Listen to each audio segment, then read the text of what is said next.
really, since the designation was authorized by Congress 35 years ago, 1990, 36 years ago.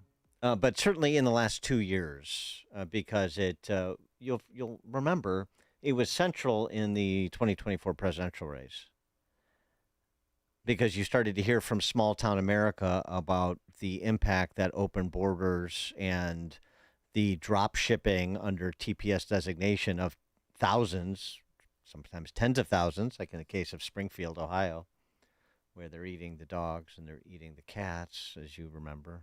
They're eating the dogs. Yeah. Whoa, whoa, whoa. They're eating the cats. Meow, meow, meow, meow. Anytime They're Springfield, eating the Ohio's pets of the people invoked, that you live have to, there. yeah, because there was the DC press corps. The left was so aghast at the accusation back in the 2024 campaign cycle, so offended on behalf of the Haitians, which are the dominant population of TPS designees in Springfield, that they seized upon that so that they could ignore all the underlying issues.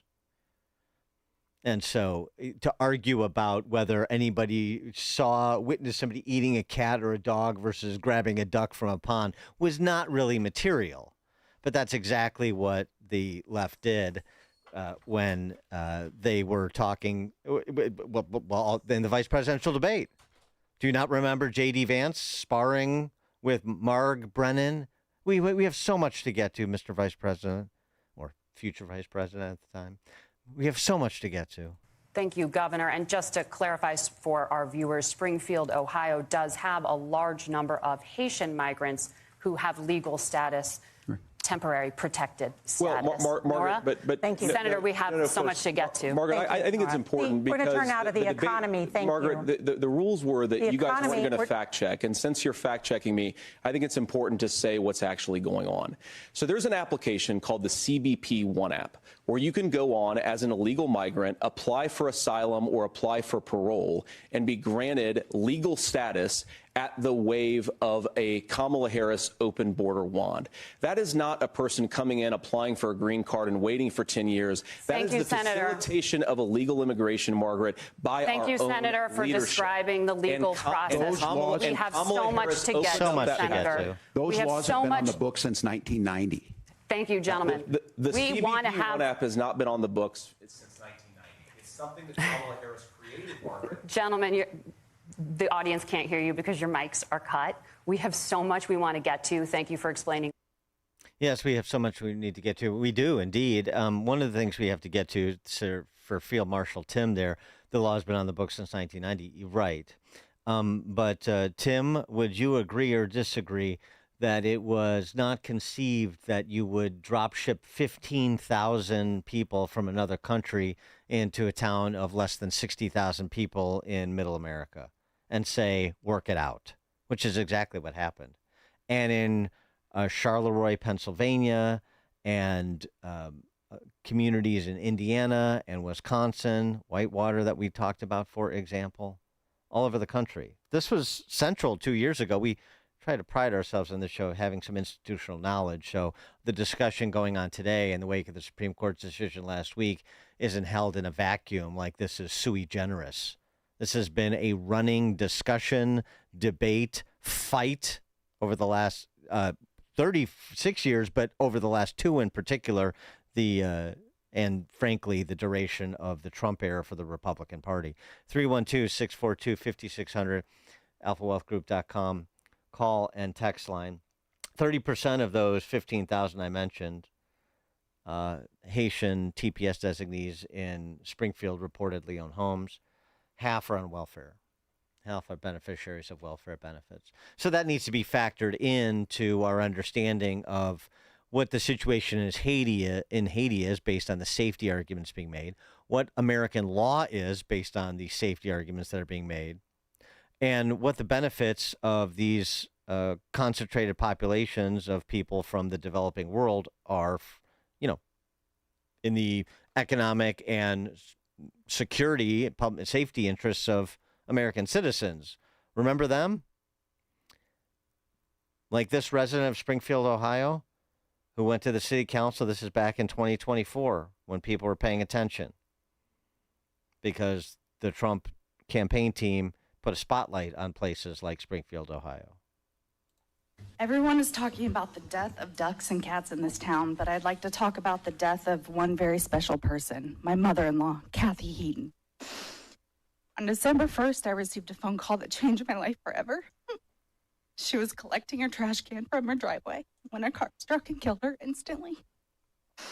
A task she had done over 2,000 times, spanning 4 decades in Springfield. That morning, though, a Haitian immigrant was allegedly driving recklessly when he struck and killed her. I say allegedly because to this day, there's been no punishment, not even for the expired tags on the vehicle he was driving. Months before she was killed, I began noticing the reckless driving and complete disregard for our driving laws by some members of the Haitian community. It made me angry. But now my anger has turned to fear for the safety of my family and the citizens of Springfield. I'd been to Haiti 14 years ago. My husband and I went, and it was my first time in a third world country. I sobbed when I saw the poverty living there, and I have great empathy and compassion for them, longing for a safe place to call home. But 14 years later, I'm living in fear in my own city. It's not safe. I am paralyzed with anxiety when I'm getting my children out of the car in any parking lot, walking on any sidewalk, and driving on any road in this town. I'm haunted by the faces I saw when I had to bear the news to my children and husband that she was dead. Their grandmother, the very person who tucked my 7-year-old twins into bed just 6 hours before on her 71st birthday, was never coming back. What everyone has feared is my reality, and it's my grief, and it should be yours as well. It saddens me greatly to think about leaving a place I've made a home, raised my children, became an active member of this community by providing medical care to the underprivileged and underserved, volunteering, serving on boards, and cheering for the success of the city. But just as the Haitians were seeking a safe place to call home, I now have found myself in that same situation, wanting to abandon this city and all my efforts above and search for a safe place to raise my family. We need to change the laws for immigrants wanting to obtain a driver's license in Ohio. And remember how the TPS for Haitian migrants was sold? It was under President Obama. This is quoting the DHS secretary at the time. TPS gives them sort of an intermediate immigration status. It allows them only for a period of 18 months while Haiti gets back on its feet to remain in the United States, and authorizes them to work during that period, among other things. Only for a period of 18 months until while Haiti gets back on its feet.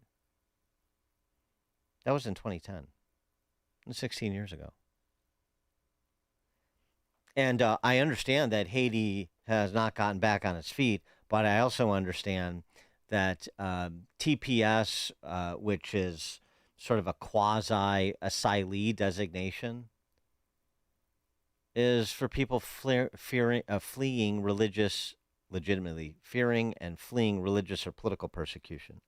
Not because you live in a country that at least parts of it are lawless and crime-ridden. I'm sorry, because if that was the standard, where is the limiting principle for the entire world? Mike in Union. Hey, Dan, there are a lot of vegetables to be picked in Springfield, Ohio. Maybe that's why they dump 15,000 people there. Right. Good fourth, bro. Right. Yes. Right. Yes. The cover. And the other thing that was mentioned, we talked about this a bit yesterday, or Friday, that is, after the Supreme Court's decision on this. The idea that, okay, things are dangerous in Haiti, and I'm not wishing ill on any Haitian in Haiti or in Springfield, Ohio. But there is this other matter, that there are other places for Haitians to find safety, at least temporary, while Haiti gets back on its feet, while Haiti gets its act together. Bill Malugin reporting over the weekend. When I was at the Del Rio, Texas Haitian Bridge Camp in 2021, remember that? Many of the Haitians told me they had been living in Chile and Brazil for years before coming to the U.S. illegally for economic, not safety reasons, Bill Malugin, Fox News. The Haitians were dumping and tearing up their Chilean documents at the river's edge to hide this fact from the U.S. so it wouldn't hurt their fraudulent asylum claims. The idea that all these Haitians came directly from Haiti after an earthquake or assassination is false. Many of them were living happily and safely in years for years in South America until Biden's open border policies became too attractive to pass up.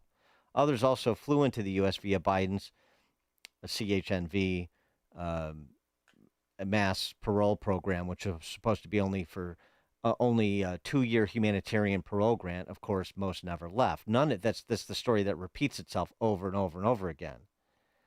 Honduras, Nicaragua, Chile, Honduras, Nicaragua. Was it Colombia, Honduras, Nicaragua, Venezuela? That was the mass parole program.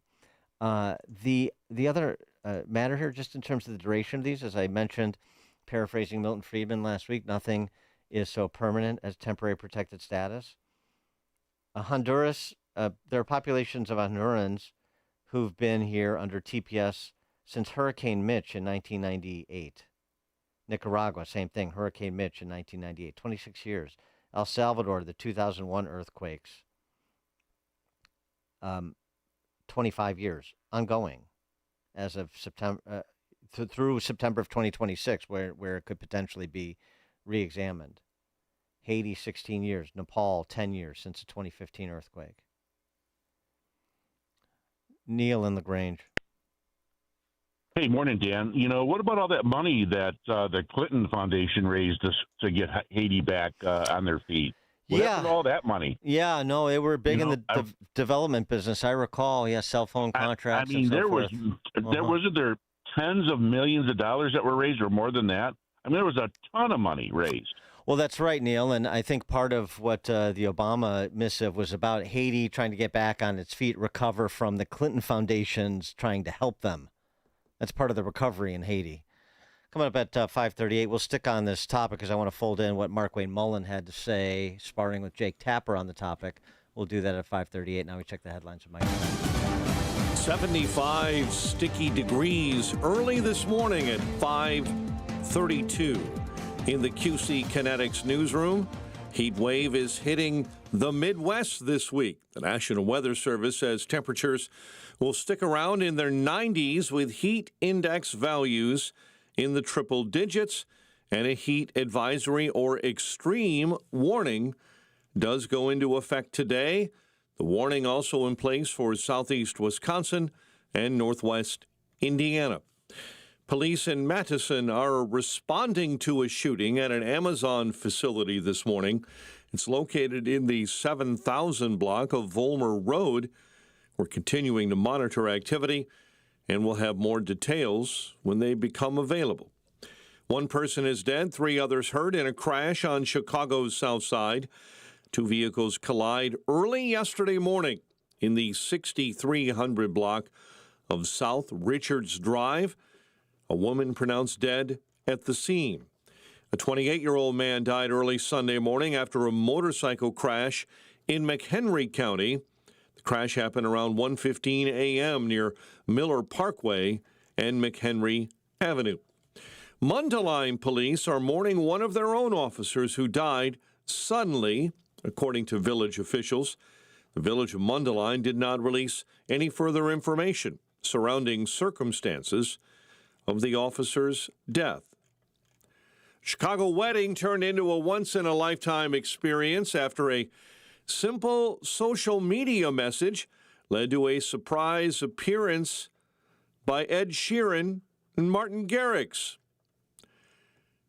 The pair showed up at a Chicago wedding after an invitation by the brother of the bride and performed and played for the bride and groom over the weekend. Illinois is less tardy than usual with its annual comprehensive financial report, but other states have already turned them in. Truth in Accounting founder and CEO Sheila Weinberg says the state is once again setting a low bar. You know, most governments do it within 180 days, and corporations obviously get it done a lot quicker. States bordering Illinois released their financial reports months ago. Chicago sports. Polish superstar Robert Lewandowski is joining the Chicago Fire on a 2-year deal. Team Canada opened the World Cup knockout stage with a win over South Africa. Cubs, 4-3 winners in 10 over the Brewers. They host San Diego tonight, and the Royals avoid a 3-game sweep at the hands of the White Sox following a 5-4 win here in Chicago, and the Sox will visit the Orioles tonight. The news, a service of Blindster.com. Thousands of homeowners have trusted Blindster.com for their blinds that are easy to order, affordable, and guaranteed to fit at Blindster.com. Chicago's Morning Answer continues next, but in 2 minutes we'll check the AccuWeather forecast in our Air Right Heating and Cooling Weather Center. Larry Elder says the facts don't lie. It's been studied.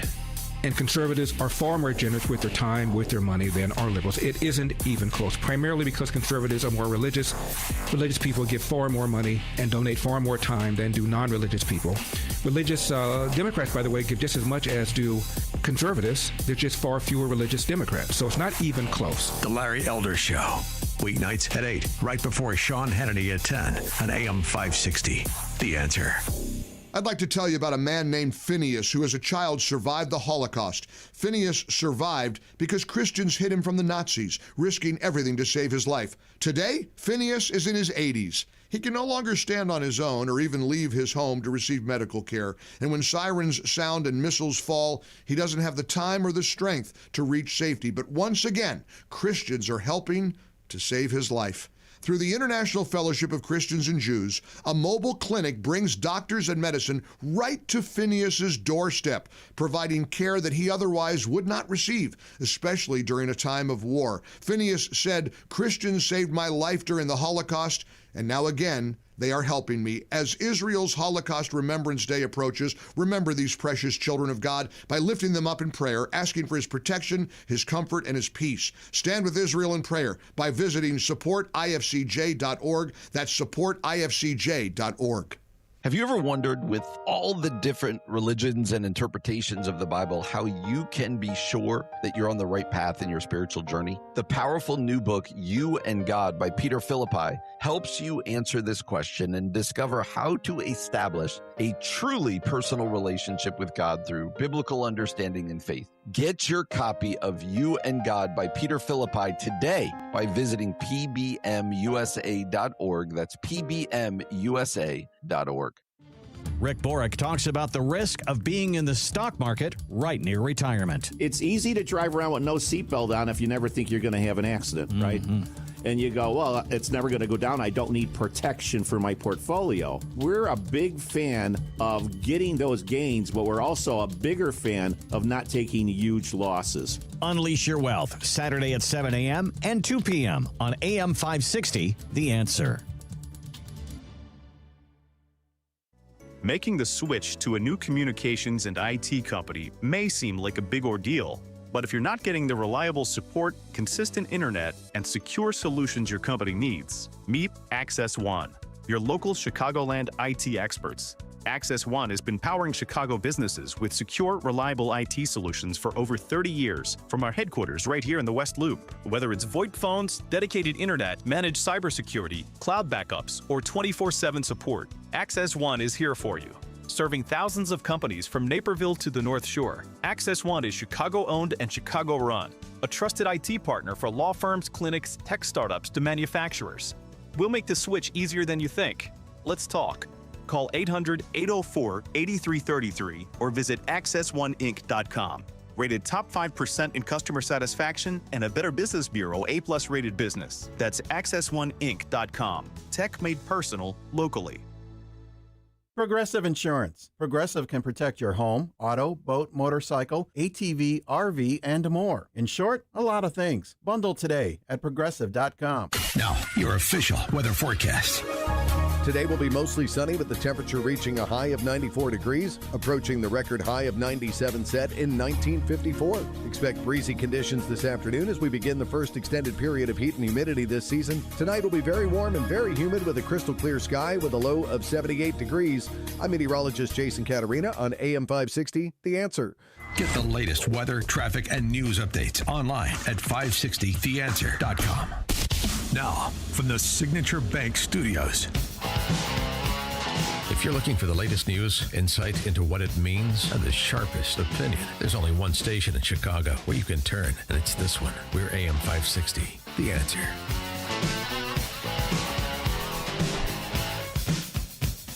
Top of the morning, Dan Proft, and we're talking about the ongoing fallout from the TPS decision, not the office space TPS matter, the temporary protected status issue that was litigated by the Supreme Court, releasing a holding last week that we discussed on Friday into today that allows for the president to remove the temporary protected status for 350,000, rough numbers, Haitians who are enjoying that designation at present, as well as hundreds of thousands of Syrians as well.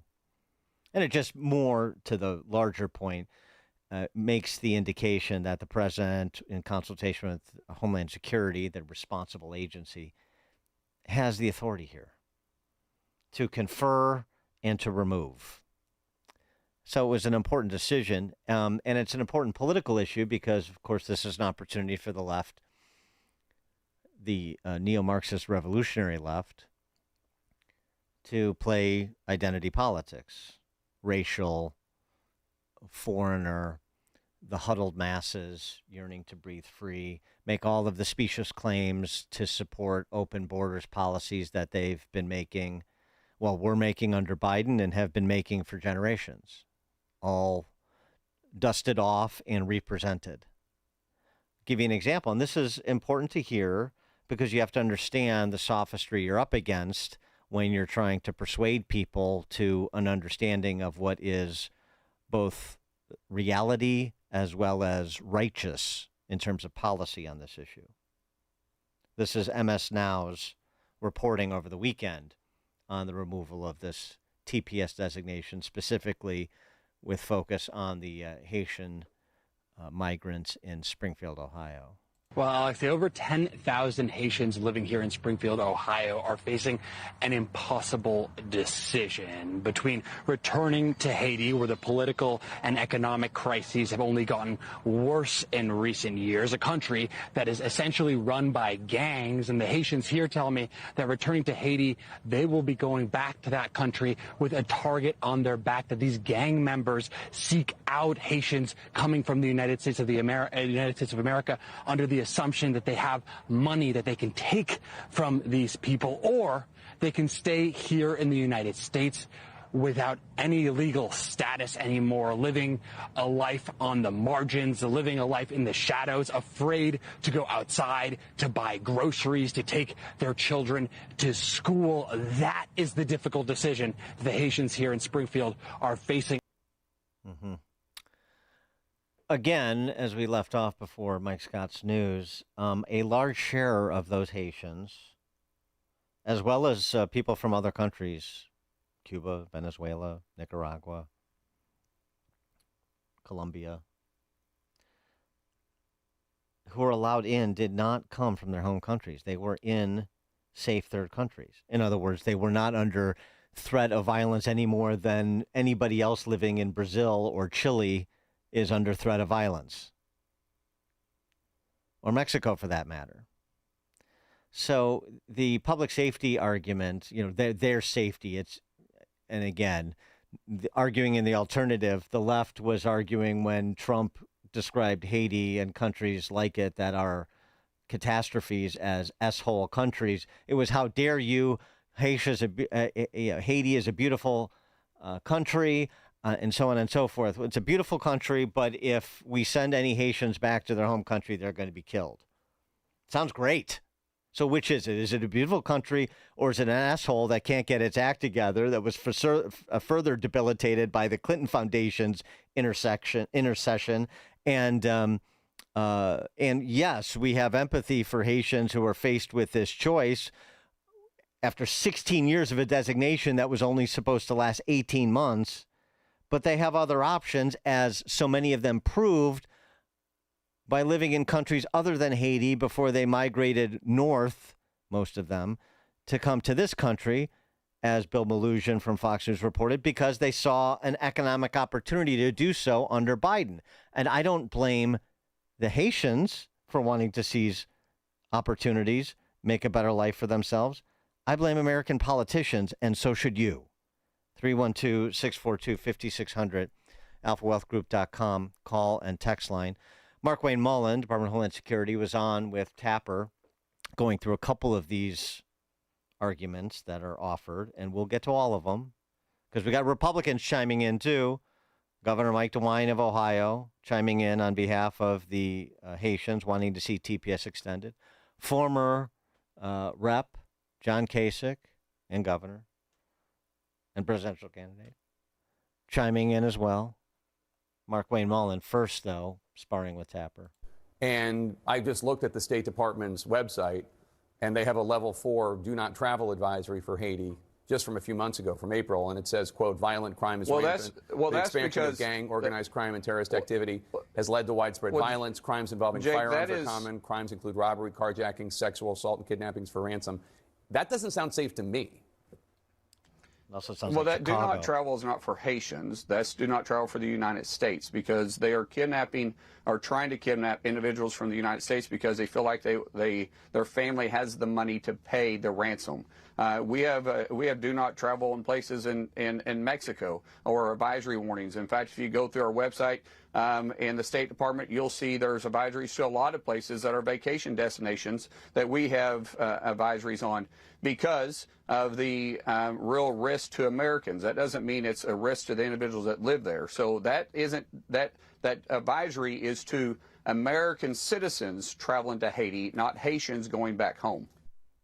But that's not what Mike DeWine, the Republican governor of Ohio, has to say. And boy, oh boy, you know, I was, for a long time, I was skeptical of some of these arguments that are made about sort of the establishment, country club type Republicans, and having the same sort of attitude that the left, that the open borders neo-Marxist revolutionaries have about immigration.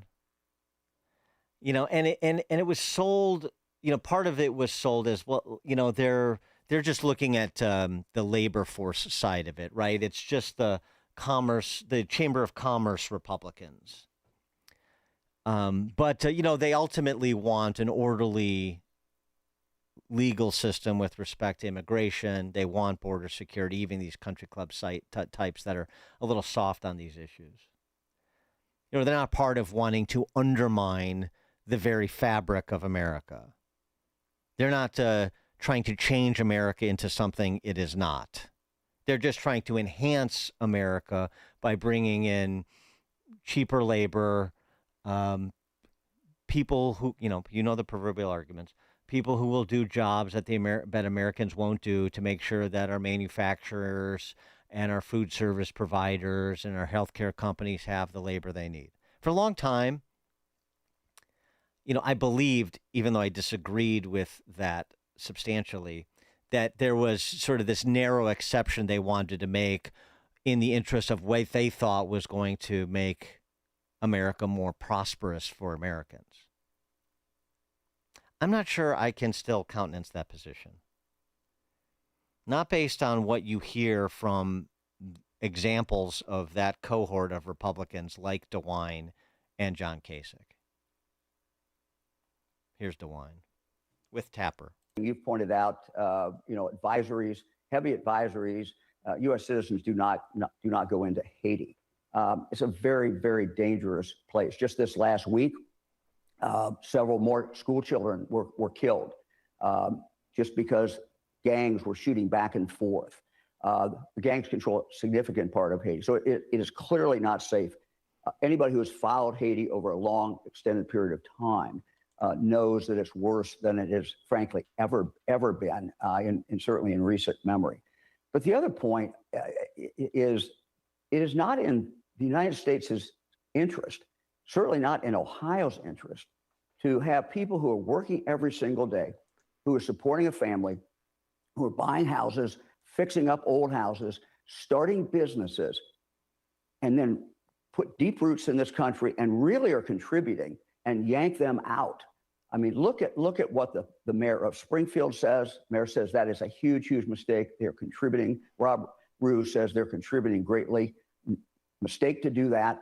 I would cite also the two Ohio congressmen who have probably the most Haitians, the Republicans who have the most Haitians in their district, voted in favor of the extension of TPS. So what I would hope that the Trump administration would do is reconsider this. Look at how it's going to impact states like Ohio. Really? They're starting businesses, they're buying houses. Yeah, I mentioned that. About 30% of those under TPS designation, it's estimated in Springfield, Ohio, own homes. More than half are on welfare. They're starting businesses too. Anybody want to do a benefits fraud check? Nah. Among the 15,000 Haitians? I mean, among, just system-wide, of course, but it would be interesting to see what sort of oversight there is on those accessing taxpayer-funded benefits, too, just as an aside. So it's a little bit more complicated than the picture that Mike DeWine wants to offer. And it's also interesting he brought up the mayor of Springfield. It's also corrupting. Rob Rue, the mayor of Springfield. We talked about this 2 years ago. Rob Rue, in addition to being a funeral home director in town, is a property owner who is renting out his properties to Haitians under TPS designation, as well as allegedly, according to some in town, people in the country illegally under no designation. And you actually, the Buckeye Reporter, which did one of the outlets that did this expose, actually talked to some of the residents of properties that the mayor of Springfield owns. They've been raising the rent a lot, said one of the residents. So here's a guy who is benefiting from the influx of population. And yes, they are working for some of the manufacturers in town. There's another guy who's benefiting from the influx of Haitians with a TPS designation, so they have a work authorization in town. But then you're not hearing from Jake Tapper, from MS Now, the people in Springfield, Ohio, looking for work who would like a job at one of the sort of the Brad Wesley of Springfield, Ohio, who owns the big manufacturing sort of company town guy, would like a job at one of his facilities. Would like to be able to afford a home in Springfield. And by the way, the prices of homes artificially spiked because of the demand versus supply created by Haitians who were drop shipped into Springfield, Ohio. It's a lot more complicated than Mike DeWine or John Kasich want you to believe. John Kasich on the topic. The Supreme Court decision has said that Haitians are going to have to be removed from Springfield, Ohio. I guess I understand that, but there is an opportunity for the Congress to extend temporary protection status because things in Haiti are just deteriorating, and sending people back there with their families, to me, is just crazy. I wish the Congress would extend this for the Haitians, but if not, they'll say that that's the law. And to quote somebody, a figure from a Charles Dickens novel, if that's the law, then the law is an ass. Boy, I never thought I'd live long enough to hear John Kasich quote from Oliver Twist. I'm very impressed, though. It's how learned John Kasich is. The safety argument for Haitians, fine. Let's talk about it, but don't ignore the fact that there are safe third countries. Don't ignore the fact that there are American citizens who live in neighborhoods in metropolitan areas around the country that are also lorded over by gangs and warlords. Slightly a different varietal, perhaps, not countrywide like it is in Haiti, but under constant threat of violence as well. Mike DeWine talking about there were 2 school children killed in Haiti. I'm terribly sorry to hear that. Should we talk about how many school kids have been killed in Chicago this year, Mike? So where's the priority? That's the question. It's not that anybody wants anything bad to happen to anybody. You heard that Springfield High resident a couple from a couple of years ago addressing the city council. She went to Haiti. She has great empathy for what's going on, but you have to prioritize. In a world of scarcity, you have to make choices. And your responsibility, including those Republican congressmen that DeWine referenced, voting to extend TPS status for the Haitians in Ohio, your responsibility is to your constituents, your legal constituents, your American citizens who are your constituents. Real surprise that those Republicans with the biggest concentration of Haitian voters voted to extend TPS status, because why not? If there's no price to pay politically, if the governor and John Kasich will back me, then why should I draw fire from the left? I can dull the blade. I can avoid being called a racist or a xenophobe if I just vote to extend the TPS status, and then I've got a constituency. Who knows how many are voting? Because Mike DeWine's not so concerned about ballot security. Thankfully, some other people, including the Secretary of State there, LaRose, is. But yeah, you gotta take these one by one and bump them up against in the context of the law, how long this is going on, what was presented and sold versus what has been imposed. 18 months, 16 years, for example. They're all working. They're starting businesses. They're buying homes. Half of them are on welfare. And with TPS designees nationwide, I saw Chip Roy say it's more like 2/3. We talked about the Somali population in Minneapolis. That's more like 4 and 5. Mark in Oak Lawn. Dan, great show. Hey, you know, that John Kasich, he was such a never-Trumper. He was one of the worst Republicans that hated Trump.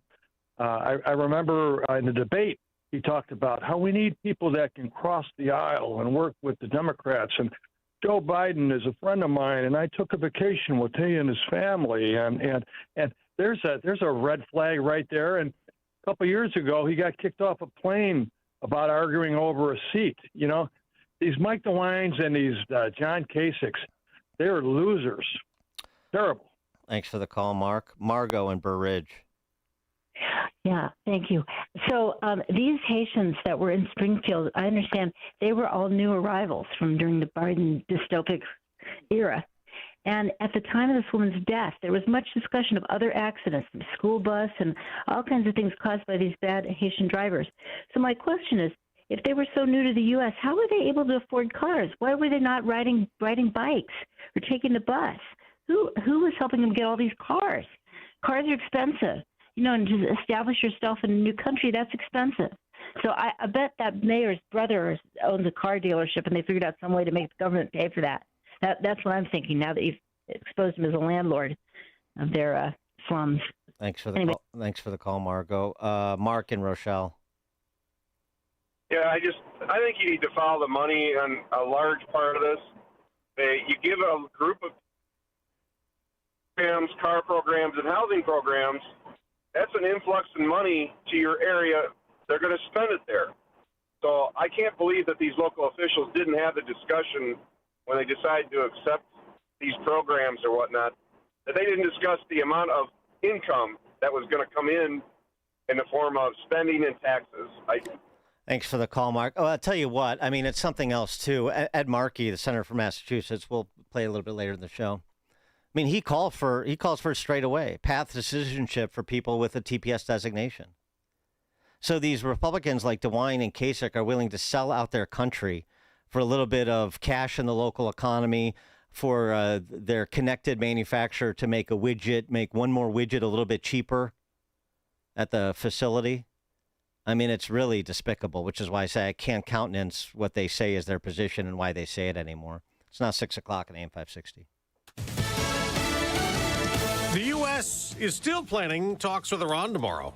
I'm Dave Anthony, Fox News. Despite attacks over the weekend with Iran still trying to control shipping in the Strait of Hormuz, U.S. Ambassador to the UN Mike Waltz tells Fox News Sunday the talks after the deal that extended a ceasefire are key. Focused on ensuring Iran never has a nuclear weapon, but they need to understand their leverage is diminishing by the day. But Fox's Trey Yingst reports from Tel Aviv. Over the weekend, 60 members of Iran's Assembly of Experts released a statement saying Iran's nuclear rights must not be subject to discussion or dispute. This government body also threatened President Trump and Israeli Prime Minister Netanyahu, saying they must be brought to justice. The statement comes as the situation between Israel and Hezbollah plays out on a separate but parallel track. The Israelis launched new strikes against Hezbollah this weekend after Hezbollah killed one IDF soldier. As part of the deal negotiated with the U.S., Iran can sell oil and get sanctions relief and access at some point to frozen funds. Iran's president claims Qatar, where talks may be held tomorrow, will release $6 billion in assets, though U.S. officials have said no Iranian money's been unfrozen at this point. The digging and the searching through earthquake rubble continues in Venezuela, where survivors keep being found. 12 hours of painstaking effort saw the father and his son pulled from the ruins of their home. The pair among 33 people rescued over the weekend, but some 1,500 are confirmed dead after last week's double earthquake in Venezuela. Thousands more missing. Despite an international operation, more help is needed. Fox's Jonathan Savage. Wildfires keep burning in Utah. One near the Colorado line killed 3 firefighters over the weekend, injured 2 others. The biggest of the fires is the Cottonwood in the Fish Lake National Forest in Utah, the largest in the country right now. It's burned about 145 square miles, zero containment. America's listening to Fox News. 75 sticky degrees at 6:02 in the morning. I'm Mike Scott in the QC Kinetics newsroom. Mostly sunny today. We could hit a temperature near the record of 97 set back in 1954. And that heat wave will blanket Illinois, southeast Wisconsin, and northwest Indiana for the entire week. Police in Madison are responding to a shooting at an Amazon facility this morning, located at 7001 Vollmer Road. 1 person is dead, 3 others hurt in a crash on the south side as the 2 vehicles collide early yesterday morning in the 6300 block of South Richards Drive. A 32-year-old man was critically injured after being shot during a robbery attempt overnight Sunday in River North. Chicago police say the victim was shot multiple times in the body, taken to an area hospital in critical condition. A 28-year-old man died early Sunday morning after a motorcycle crash in McHenry.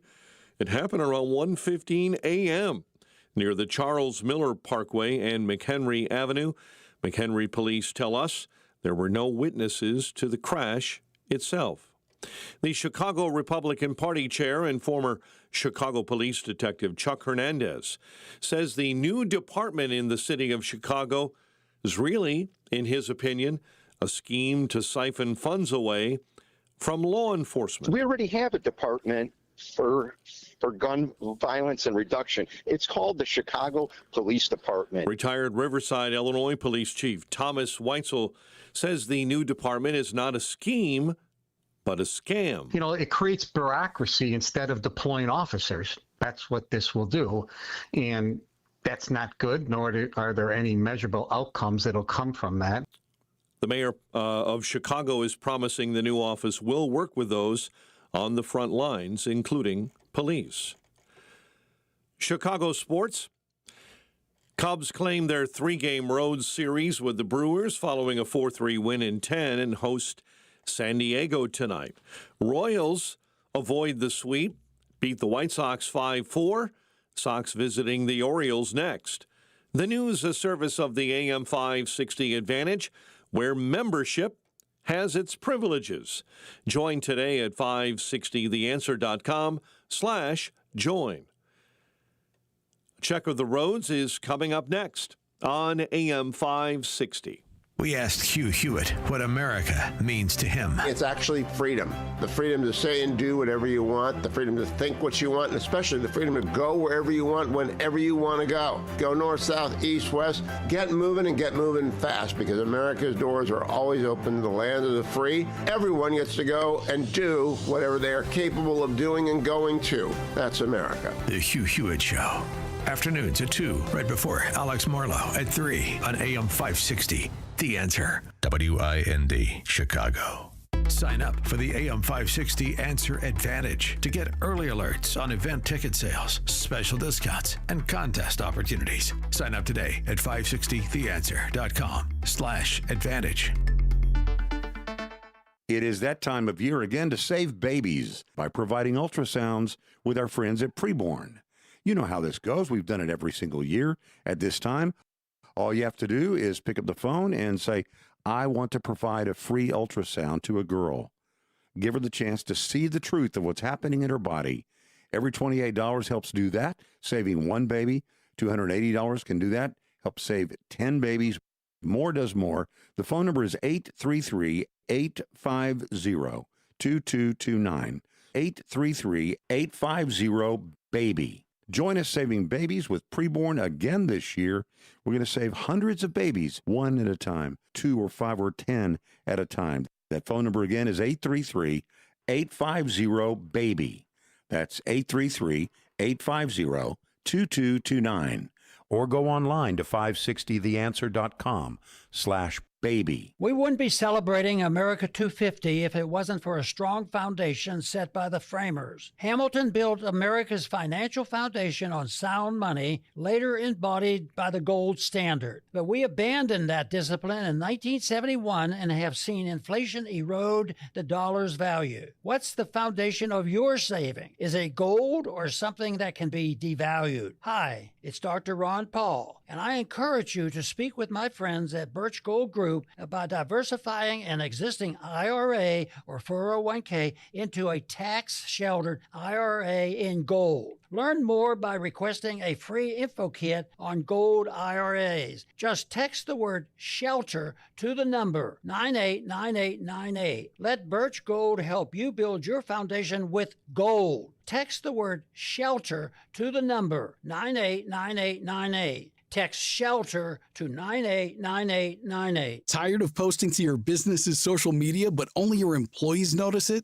Meanwhile, your competitors are winning over customers by racking up thousands of views. At Myers Media, we create social media content that gets engagement and drives sales. Here's how it works. If you're in Chicagoland, we sit down with you and come up with all the ideas. Then we handle the filming, editing, and posting. You don't lift a finger. Out of town? No problem. We build the scripts, coach you through filming it on your phone. Then we take care of the editing and posting. Myers Media also does bigger projects like website videos, event filming, and paid ads that make people pick up the phone and call you. You know what makes your business special, and we know how to turn that into content that gets noticed and gets you customers. Schedule a consultation with us today at myersmedia.net. Again, that's Myers, MEYERS, media.net. At Myers Media, we create social media content that gets engagement and drives sales. MyersMedia.net. Let's get you noticed. Gain insight into building strong marriages and raising godly children with Focus on the Family with Jim Daly each weekday at 11:30 a.m. on our sister station, AM 1160. Hope for your life. 6:08, Team Hochberg Traffic Center time, a service of the AM 560 mobile app. Download the app at 560theanswer.com/mobile. I-80 accident on the entrance ramp from Route 47. 2 semis tangled there and big delays. And already delays this morning on the outbound Kennedy between I-90 and Manheim Road. Chicago's Morning Answer continues next. But first, a check of the forecast in our Air Right Heating and Cooling Weather Center. Today will be mostly sunny with the temperature reaching a high of 94 degrees, approaching the record of 97 set in 1954.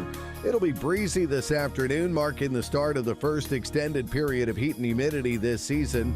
I'm meteorologist Jason Caterina on AM 560, The Answer. Get the latest weather, traffic, and news updates online at 560theanswer.com. This hourly segment is sponsored by Protecting Your Assets with Steve Scheinman. Listen Saturday mornings at 8. Learn more at willsave.com. Now, from the Signature Bank Studios, this is Chicago's Morning Answer with Dan Proft on AM 560. The Answer.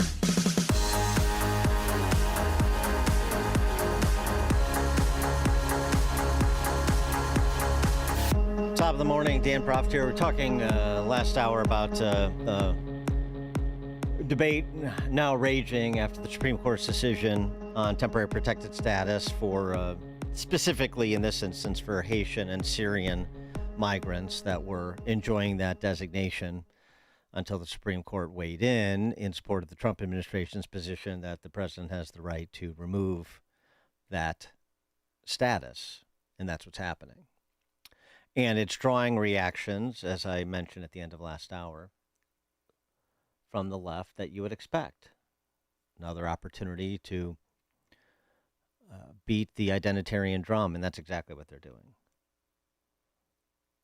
Here's that clip of Ed Markey, I promised, senator from Massachusetts. For those who think there's some middle ground, some common ground, we need for, as some of these surrender Republicans in Ohio, like Kasich and DeWine said, for our manufacturers, for our food service providers, for health care. Haiti isn't safe. Just an extension. That's all. Reasonable compromise position. Right. Until you get someone on the left say the quiet part out loud, what they intend to do, which, of course, if anybody's been paying attention, of course, this is what they intend to do. But we appreciate when a neo-Marxist facilitator like Ed Markey from Massachusetts confirms it for us. Trump doesn't want to make America great again. He wants to make America hate again. He wants to make America white again. That's his goal. We can see which countries he's picking. We can see those who are being protected. We know what his message is to his MAGA base. It is absolutely racist at its core, and Trump and Stephen Miller and their clan of bigoted henchmen feel no remorse, no shame, no guilt in threatening the lives of TPS holders. We have a moral duty to protect TPS holders and to provide them with protections and a permanent pathway to citizenship. We must make America home for these TPS holders. Oh, so temporary protected status actually is a gateway to citizenship. Thank you. It's not just a gateway to 18 months turns into 16 years. It is skip ahead. Thank you, Senator Markey. And again, nobody hates honkies more than 75-year-old honky from Massachusetts like Ed Markey. Make America white again. That's the racket. That's it's not class, it's identity. But as I've been saying for these many years, and Shelby Steele was saying it for many more years before I was saying it, because of course he's someone who informed my understanding of what the dynamic was. He's informed a lot of understandings, and now you're getting more and more people repeating his great insight into what the left has been doing since the schism in the civil rights that occurred in the civil rights era, where the Shelby Steeles and the Thomas Sowells and the Bob Woodsons and the Walter Williamses and so many others went one way towards individual empowerment and equal protection of the law and equal opportunity in society, and wanted Black Americans to take agency over their own lives, dominion over their own lives and the lives of their families, and progress, real progress. And the other Jesse Jackson, Al Sharpton race hustling crew went for the victimhood play. And now that's just been expanded to other races and every other invented identity to stitch together this solidarity and marginality coalition that has been stitched together. That the Zorons and AOCs and Daralizas are trying to use as the cudgel to beat down the doors of whatever institutions are left to corrupt. Tear this country apart from the bottom up and the top down, to borrow a fun phrase the left likes to use, especially the big guy, bottom up, top down. Well, that's what they're really doing. Revolution from the bottom up and the top down. Meet in the middle. Catherine, I should give her title first before her name. We've had her on the show, actually. She's just as good in person as she is on the stump and in front of a classroom. She's sort of developed this reputation and brand as the strictest headmistress in the UK. She gave a talk at an event held by the Alliance for Responsible Citizenship, Catherine Birbalsingh, on white guilt, which was, of course, the name of Shelby Steele's magnum opus from 2 decades ago. But she's got it right, and she's also got the call to action right. A few weeks ago, we all saw the same footage. A young man called Henry Novak, barely out of childhood, handcuffed on the ground, begging the police for help. And what followed was the confusion of our commentators as they struggled to explain how our young police officers, sworn to protect the public, could behave in such a way. No one seemed to have a convincing answer. But when you spend a lifetime in schools, it's pretty clear what's going on. Those young police officers are not a special case. They're collateral damage, and the pattern runs far further afield than policing. Last September, Charlie Kirk was shot, and within hours, young people were celebrating all over the internet, despite the fact that his 2 little children would have to grow up without their father. Many of us looked on in disbelief. What has happened to the moral core of our young people? Something has changed profoundly in how our young people see the world. Those police officers were not evil. They were not incompetent. They were terrified of being seen as racist. Charlie Kirk held views young people find objectionable, and so his death was cause for celebration. Henry Novak's attacker was a brown man, so the police's deepest instinct to protect the victim was overridden by their most powerful fear, being accused of racism. The police are not special. They're what some of our young people have become, so consumed by white guilt that they will do crazy, irrational, and inhumane things rather than risk being seen as racist. Unless we try to explain this change in our moral core and the moral core of our young people, and why we are witnessing this culture change across many Western countries, we cannot pretend to care about the West. Our profound lack of interest in the moral values surrounding our children has caused our civilizational collapse. The reason the younger generation see things as they do is because they have been taught to view people in 2 camps, those who are oppressed and those who are oppressors. And in their eyes, Charlie Kirk was an oppressor, so his death did not warrant grief. The man who killed Henry Novak belonged to the oppressed class, so the police's job was to protect him, not the dying man on the ground. This is not cruelty or incompetence. This is white guilt. And we are the ones who have taught this to our children. We, the boomers, the Gen Xers, the older millennials, we are responsible for not teaching our children the difference between right and wrong. We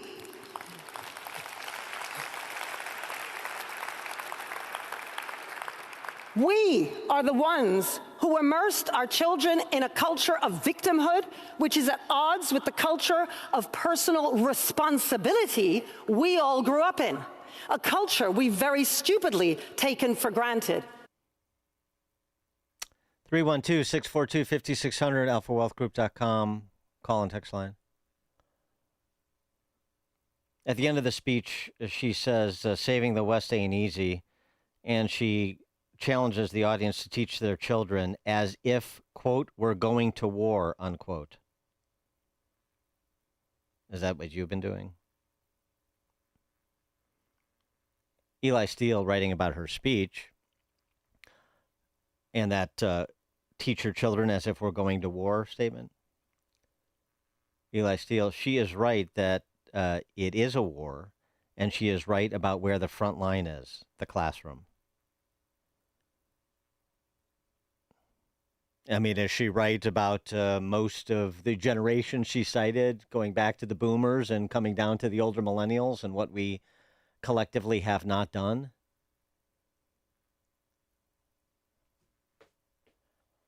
And if you think that she's overstating the case any more than Shelby Steele did 2 decades ago, okay. If the Ed Markey clip wasn't good enough for you, how about Gene Wu? You may remember Gene Wu. He's a state representative from Texas. In fact, he's the super minority leader for the House neo-Marxists in the state of Texas. Remember, he and a bunch of them abdicated to Illinois. It's always a safe haven for legislators who don't want to abide the responsibility word again, of the offices to which they were elected.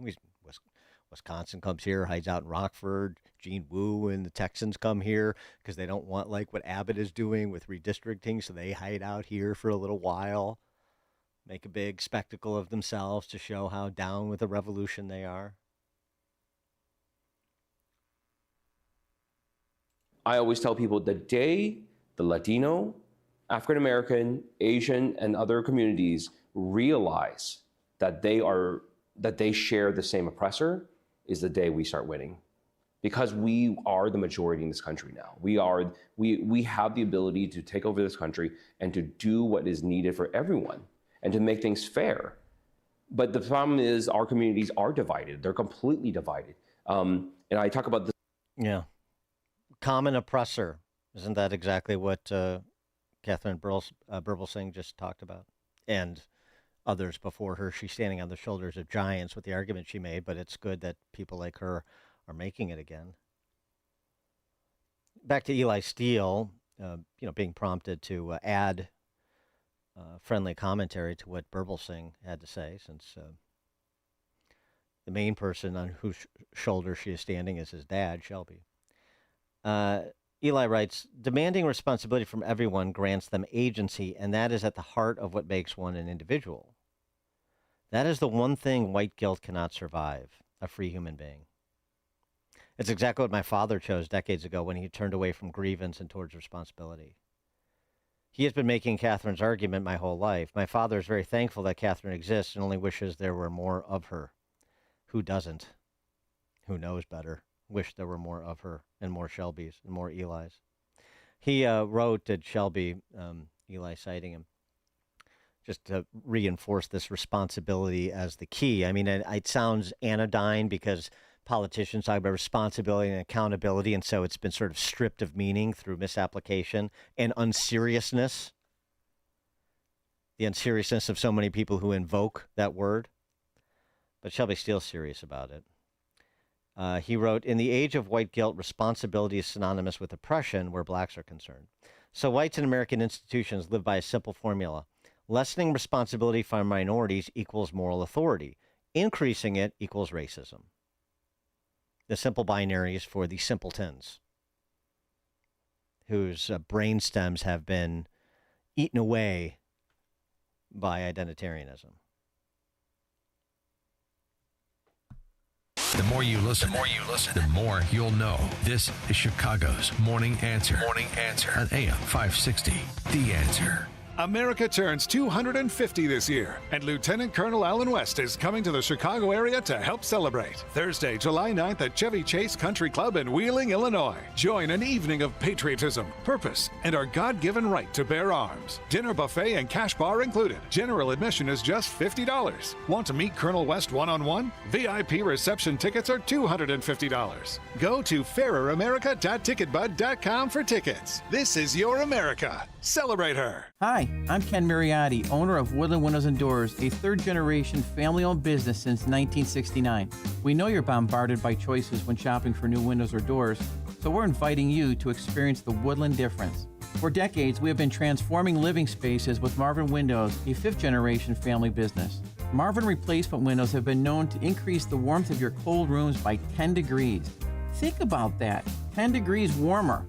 When you welcome Woodland into your home, you will get a product expert to transform your living spaces full-time, dedicated professional installers that you can trust in your home, along with the best products like Marvin. These are the reasons we're proud of our 5-star reviews and family legacy. No gimmicks, no pressure, and upfront pricing are why Woodland Windows and Doors is your trusted window and door expert in Chicagoland. Visit woodlandwindows.com to book your free in-home expert consultation. That's woodlandwindows.com, or stop by our showroom at the corner of Lake and Geary in Roselle. Joint pain is awful when you're the person fighting through it, but I'm betting you aren't the only one affected. Maybe you love someone who struggles with joint pain. It's summer, time to be outside, moving and playing. But you or your loved one is sitting it out again. Hey, it's Dan Proft here. Get your life back. Talk with my friends at QC Kinetics. That's what's happening every day at QC Kinetics. Patients are finding real relief in their hips, knees, shoulders, and backs thanks to regenerative treatment done in the office by Dr. Caravelli and the QC Kinetics medical team. No surgery, no long recovery, just real relief. Inflammation eases, the pain lets go. I've seen the results. QC Kinetics patients are happy and wish they would have done it sooner. If you're living with chronic joint pain and want an alternative to surgery, contact my friends at QC Kinetics, longtime sponsors of AM 560. Consultations are free. Weekend appointments are available. Schedule an appointment today by calling 312-827-6261. Again, 312-827-6261. Once more, that phone number, 312-827-6261. You need a construction company, but who? Call Croscom. A construction company you can trust that shares your Christian and conservative values. For decades, Croscom has been doing work in Chicagoland, Northwest Indiana, and Wisconsin. Roofs, siding, windows, doors, gutters, basically everything for your home or business, even solar. Quality work and professional services that make you feel great about your decision to work with Croscom. Call Croscom. 630-871-5500. Give them a chance to earn your business. If your repairs are due to storm, fire, or flood damage, you need to call Croscom. They're licensed public adjusters. They work for you, not the insurance company. Croscom will work to get you the money you deserve, the maximum payout. They know the insurance companies and how to deal with them. They win for you. Call Croscom. Croscom Construction and Public Adjusters. This is Dan Lights with Croscom. You can trust us with your home or business for high quality work and fair prices. It's the only way we do business. 630-871-5500. CroscomPublicAdjusters.com.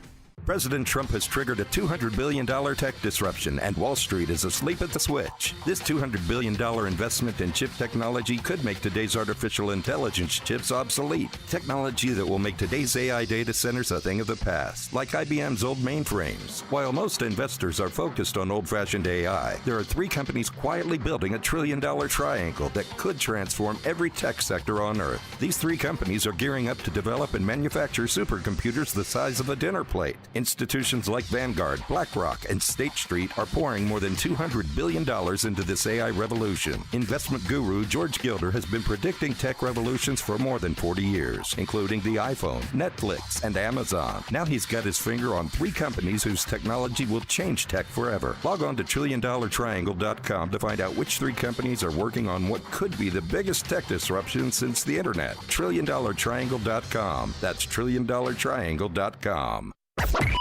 AM 560, The Answer.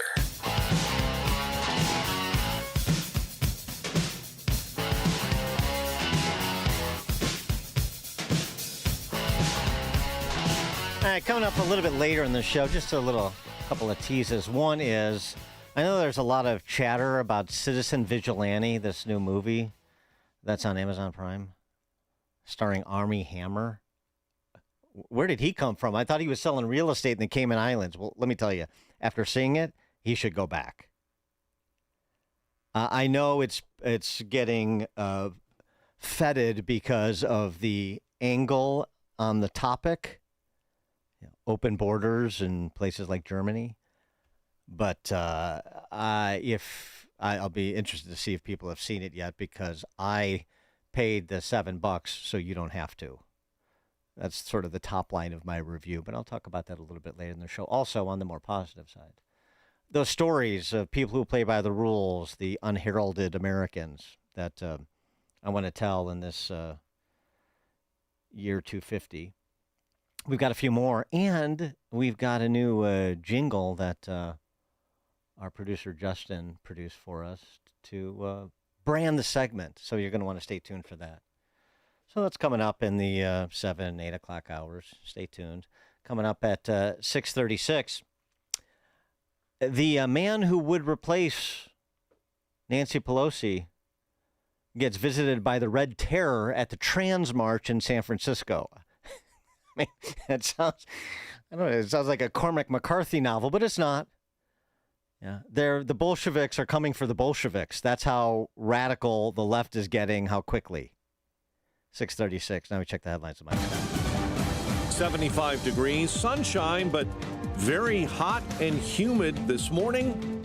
We're headed for a high of 94 today. Police in Madison are responding to a shooting at an Amazon facility this morning located in the 7000 block of Vollmer Road. In the Middle East, Iran says it is solely responsible this morning for the Strait of Hormuz, a position creating even more tension in the region. Mike Waltz, the U.S.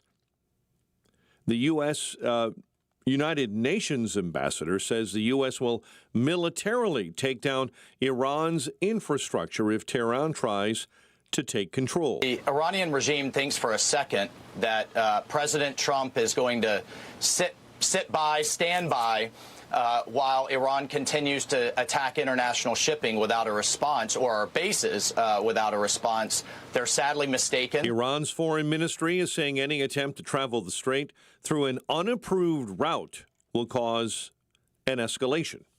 Key economic reports start coming in later on Tuesday with a look at job openings and consumer confidence. We'll be watching this week.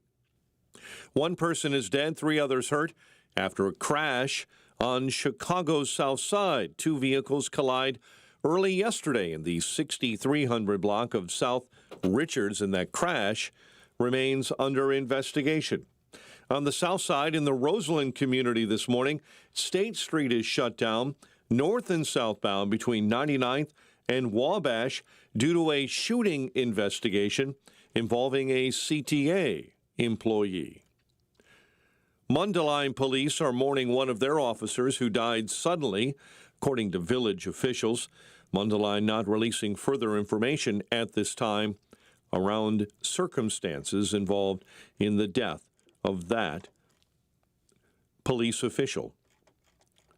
Former law enforcement professionals are not impressed with Chicago Mayor Brandon Johnson's executive order to create a new gun violence reduction office. Chicago Republican Party Chair and former Chicago Police Detective Chuck Hernandez. We already have a department for gun violence and reduction. It's called the Chicago Police Department. The mayor promised his new office would work with those on the front lines, including police. You'll see a new flag flying in Skokie outside Village Hall this week. The new flag features an orange and yellow flame set against a green field inspired by the Skokie Spirit stained glass at Village Hall. It also honors the region's early inhabitants, including the Potawatomi, known as Keepers of the Fire. Chicago sports, Cubs 4-3 winners over the Brewers. White Sox lost to the Royals 5-4 and take on the Orioles next. The news, a service of AutoZone. Get into the zone. It's time to say goodnight to that check engine light with the free AutoZone Fix Finder service. It'll help you troubleshoot the likely cause of your light free. Get in the zone, AutoZone. Check of the roads coming up next on AM 560. The Sean Thompson Show. I don't care what they are. A doctor, a lawyer, a butcher, a baker, or a candlestick maker. If they're a Democrat, they're a frickin' criminal. They do nothing. Good for nothing. They cannot tell the truth. They pretend to be what exactly? Anything other than what they are. The greatest political mafia this country's ever seen. The Sean Thompson Show, weekday afternoons at 4 on AM 560. The Answer. With things moving fast to resolve the situation in the Middle East, the headlines may change, but the fundamentals haven't. America's debt continues to climb, and uncertainty still hangs over the global economy. That's why investors continue turning to one asset that has stood the test of time: physical gold and silver. For generations, gold has been viewed as a safe haven asset during periods of geopolitical tension and market volatility. That's why Advantage Gold wants to send you a free gold investment guide valued at $49, plus a free copy of economist Ken Rogoff's acclaimed book, Our Dollar, Your Problem, when you call 800-900-8000. Discover why central banks are buying gold, why many Americans are diversifying with precious metals, and how a tax and penalty-free rollover into physical gold and silver may fit into your retirement strategy. Don't wait until the next crisis dominates the headlines. Call Advantage Gold at 800-900-8000 right now. Consult your financial advisor before investing. Call 800-900-8000. This 4th of July, celebrate America the right way. Fire up the grill, invite the family over, launch the fireworks, and proudly display a handcrafted wooden American flag from UniqueWoodenFlags.com. These stunning hand-finished wooden flags are built with real craftsmanship and patriotic pride. Whether you want a classic American flag, military tribute flag, America First design, or a beautiful flag cross that celebrates both faith and freedom, they've got something for every proud American. Perfect for your home, office, man cave, lake house, garage, or as a meaningful gift for veterans, first responders, and patriots who still love this country. This Independence Day, don't just wave the flag, display it with pride. Visit UniqueWoodenFlags.com today. That's UniqueWoodenFlags.com. Sponsored by Progressive Insurance. Protect your family, your phone, and your furry friends with life, electronic device, and pet health insurance. 6:37 Team Hochberg Traffic Center time. In Antioch this morning, US 45, right near Route 173, the intersection is shut down due to an accident in the cleanup stages.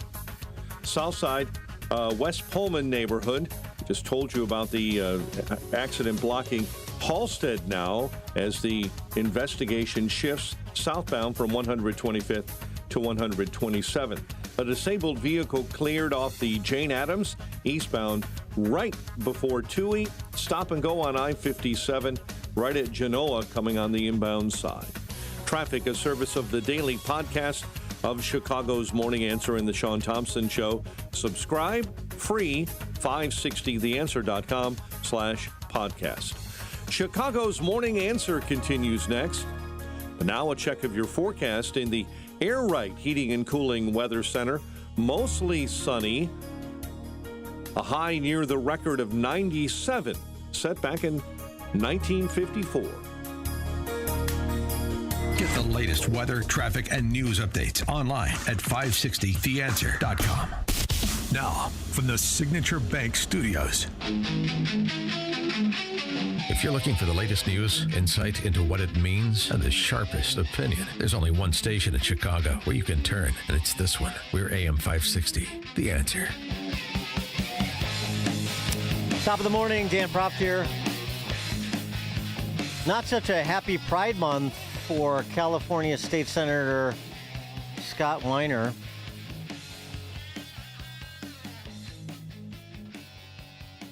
The Red Terror coming for card-carrying members of the Lavender Bund. It happens. Inevitably. Scott Weiner is,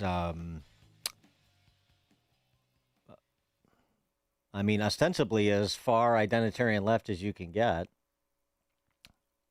with one exception.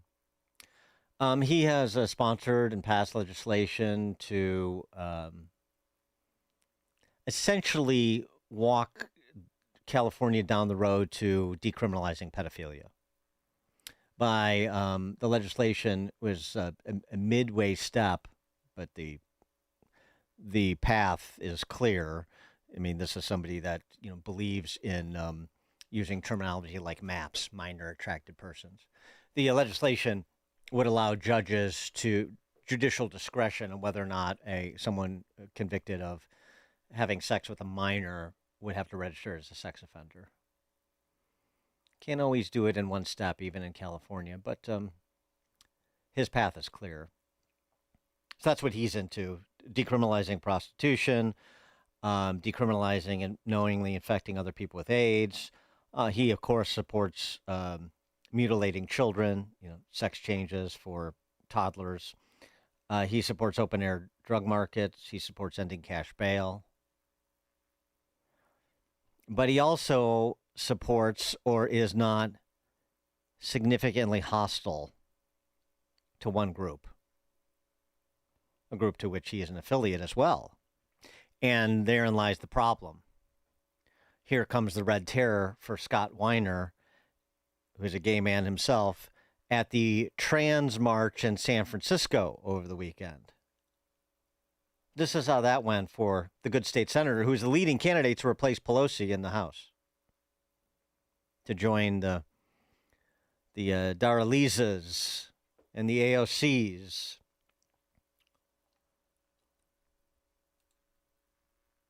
So proud of Sister Roma and her work in the community. And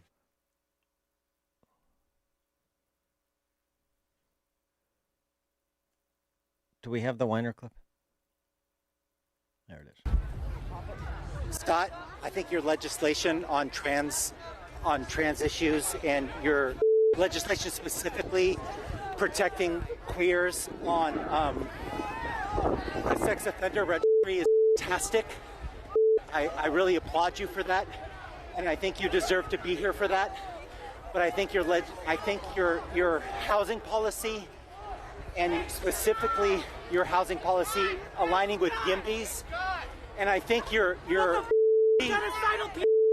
policy on the genocide in Gaza, and I think on the genocide in Gaza is terrible. I think you not belong. You do not belong here. You do not here, Scott, anymore. Because you're wonderful. You're wonderful for trans people. You've been terrible. And you've been terrible. You've been terrible. You've been terrible on Gaza. You do not belong here anymore, Scott, and it breaks my heart. It breaks my heart. It breaks my heart that someone who wrote good legislation for queers is so terrible in Gaza. Scott, do you have anything to say? Do you have anything to say about Gaza? How could you do this to Francisco? Could someone like you do this in San Francisco? God, say something. Redeem your. Do something. God, I want to like the person who has such good legislation on trans rights. Scott, I want to support someone who's positive on trans rights, but you're a piece of on Gaza. How could you do that? How could you betray queers? How could you oppress people? You the moment you started supporting Israel, you piece of I know it sounded like a test of the emergency broadcasting system, but that's because these individuals are incapable of expressing a position without using strings of profanity. But in the direction of Scott Weiner, wow. That's what happens. What happens to Scott and what's going to happen to more anybody. You saw it sideline Josh Shapiro in 2024 as a potential vice presidential candidate, the governor of Pennsylvania. It's going to get a lot worse for those who think they're fellow travelers and find out you're not anymore because you veered from the orthodoxy. And thus, we're going to have to purge you from the ranks. Because the people behind, and I mean, the contradictions, I understand what the Hamas-loving Palestinians, who voted for Hamas to be their governance, what they would do, how they would react if the San Francisco trans parade crowd made its way to their neighborhood. Yeah, I understand the ironies abound. Deadly ironies. I mean, when you see people carrying rainbow-themed posters of the Iranian Ayatollah into FIFA World Cup matches. Right. No, and that was not intended to be satire. It's intended to be celebrating the Islamist mullahs in Tehran at the same time as you're celebrating LGBTQIA2S++++++++. Yes, the oxymorons, emphasis on moron, abound. Text from 224, faux outrage, ridiculous. It's not faux outrage. It's real outrage. That's the ridiculous part. It's not faux. They're faux real. Bolsheviks, not purging Mensheviks, Red Terror style. Bolsheviks purging Bolsheviks. Scott Weiner? Are you kidding? If you don't believe my recitation of his record, check it out for yourselves. And there's a wonderful series of pictures of Scott Weiner on the campaign trail, particularly during Pride Month, that will put some starch in your shirt. I mean, this guy is way out there. Of course he is. He's the leading candidate to replace Pelosi. He's a gay man from San Francisco whose complete identity is wrapped up in his sexual conduct, as evidenced by his legislative record. The mistake we make is suggesting that this is faux outrage. Oh, these are just, theater kids cosplaying. You think so? You think it's that innocent? That innocuous? There are a lot of instances of political violence from the left over the last few years alone that would suggest otherwise, don't you think? And the intensity is ratcheting up. It's not ratcheting down, as Scott Weiner found out the hard way. These DSA types that are seizing command control, something they like, of the Democrat Party, to be generous. It hasn't been the Democrat Party for a long time, but that's what they think they're doing. That's what they think they're taking over, some sort of milquetoast anachronism. And they are taking it over. That's not thinking. That's happening. And it's not just the AOCs and the Daria Lisas. Everybody has to watch their step. So you have AOC go on with Psaki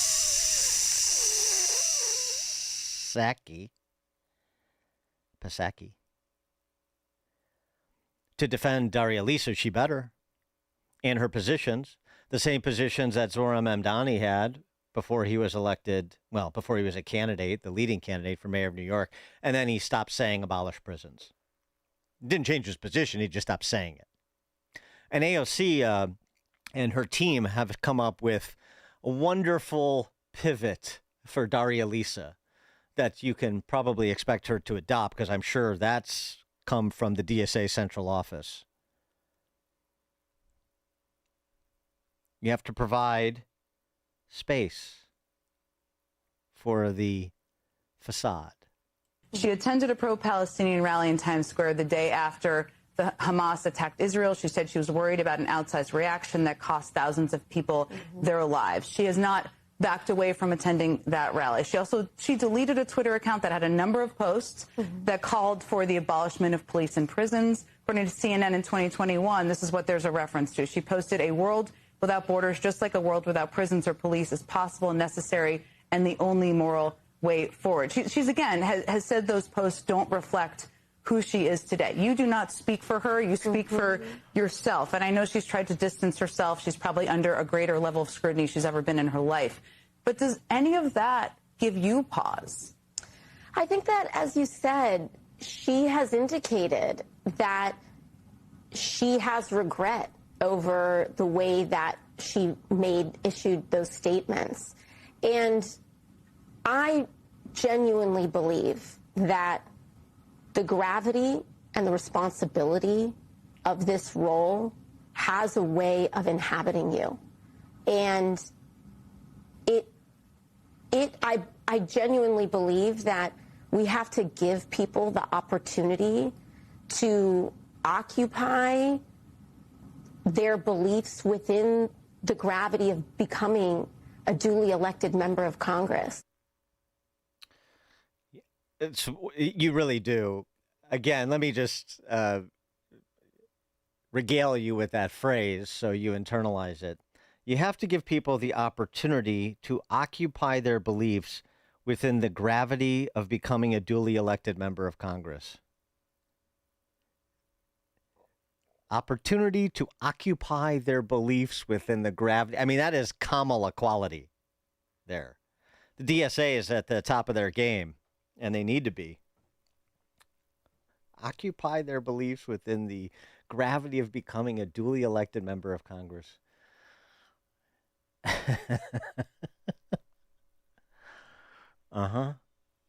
But AOC knows no one is insulated here. I mean, I don't want to overstate the case because there's no need to. I'm not suggesting that this crowd is going to topple the government and, we're going to have, a national reign of terror or red terror, depending on which historical comparison you like more, French or Russian. I was in the French camp for a while. I think it really feels more Russian to me.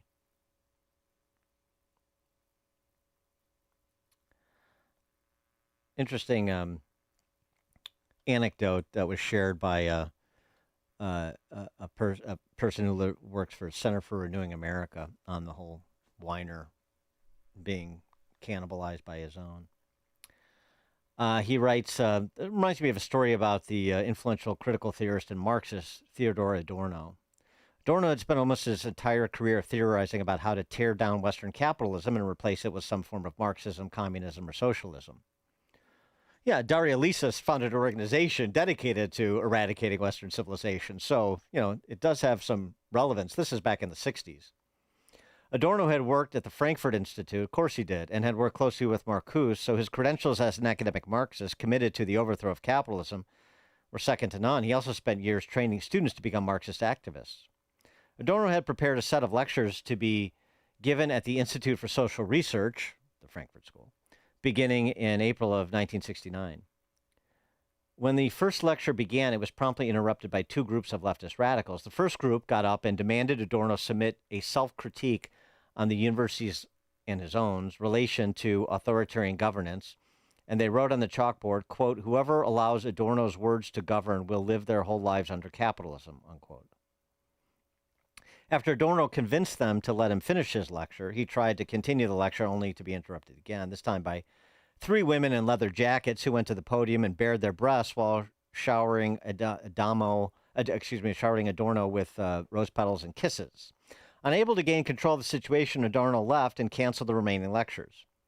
7 weeks later, he attempted to resume, only to be interrupted again, leading him to cancel the remaining lectures permanently. Those were his final lectures, as he died 4 months later. Adorno had spent years trying to provide the left with the theories necessary to overthrow capitalism, and had spent decades spreading Marxism and radicalizing his students against capitalism. Then at the end of his life, the people he had radicalized came after him. Before he died, Adorno wrote to Marcuse about his frustration with the activists, only to find out Marcuse sided with the activists. The lesson is clear. The left only ever gets more radical, and leftist leaders can either get more radical or eventually the mob comes for them. That's what's happening to Scott Weiner. The very people whose radicalism he encouraged so he could harness their energy as a political force have finally turned on him. And now he is the only one they're out to destroy.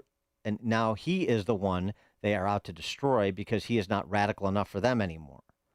This is what happens to all leftist revolutionaries. Sooner or later, they all live long enough to see themselves become the quote-unquote establishment that needs to be deconstructed, and they find themselves on the wrong end of a leftist mob, or a guillotine, I would add. And people like Scott Weiner have no one to blame but themselves because they are being consumed by the very ideological fanaticism and radicalism that they themselves encourage. Well, that's true. That's true. But there's a lot of destruction that happens before they burn themselves out by moving forever down the path of fanaticism and, essentially killing everyone in their wake. That's why these revolutions flame out, although the Bolshevik Revolution had a pretty good run, didn't it? And you were talking about tens of millions in body count there. Bob in New Lenox. Hey, Dan, I just had to call in on that comment for AOC. You're right. That's straight from the Kamala Harris School of Word salad. And I hope she keeps it up. I think that'd be great for her campaign chances coming up. Appreciate it. Thanks for the call, Bob. Yeah. You have to give people the opportunity to occupy their beliefs within the gravity of becoming a duly elected member of Congress. Text 24/7, regret over the way she made the statements, not over the statements themselves. Oh, yeah. No, there's that regret. I mean, the Daria Lisa regret about abolishing prisons, eradicating Western civilization, ending all deportations are immoral. There's no regret. There's just the sensible expediency being served in the short term. Now that they have to, dress up and look like a serious person because they're in Congress, they're going to, button up the rhetoric a little bit. Nothing's changed. Has anything changed from Zoran Mamdani's rhetoric to the policies he's pursuing as mayor? I mean, he's about a quarter into private property seizure already. But he's doing it with a smile, so he can't be a fanatic. Okay. It's like a hot, steaming cup of information to start your day. It's Chicago's Morning Answer on AM 560. The Answer. This is Hugh Hewitt for townhall.com. The 250th anniversary of the Declaration of Independence is approaching quickly. The document, as I often point out to my listeners, is, to quote Abraham Lincoln, an apple of gold protected by the frame of silver that is the Constitution. He borrowed from Psalms there. All Americans, indeed all the free world, have a lot to celebrate in this, our 250th year of independence. The Declaration asserted the existence of rights of individuals that exist before any government, no matter the form of that government, comes into being. We hold these truths to be self-evident, that all men are created equal, that they are endowed by their Creator with certain unalienable rights, that among these are life, liberty, and the pursuit of happiness.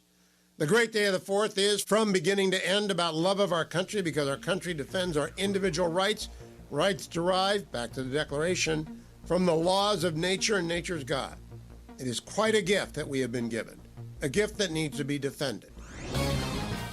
Want to see my drawers? He means the drawers of the Briley bedroom from Penny Mustard. Not all drawers are created equal. But the Briley bedroom's drawers are equally awesome. With full extension drawer glides and sturdy bottoms that are 3/8 of an inch thick. And that's good because nothing's worse than when your bottom falls out. He means your drawer bottom. But the Briley bedroom is more than just drawers. I love the flared feet and how the shape of the headboard matches the mirror. Along with hundreds of fabric options for the headboard and a variety of hardware.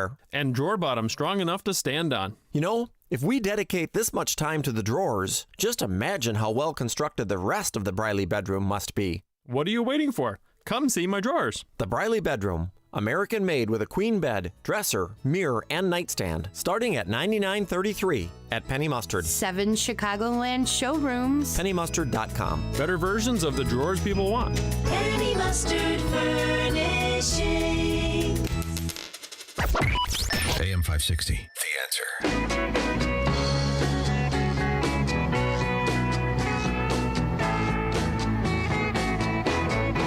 Coming up at 7:07, the mostly peaceful ceasefire got a little less peaceful over the weekend, but now talks have resumed.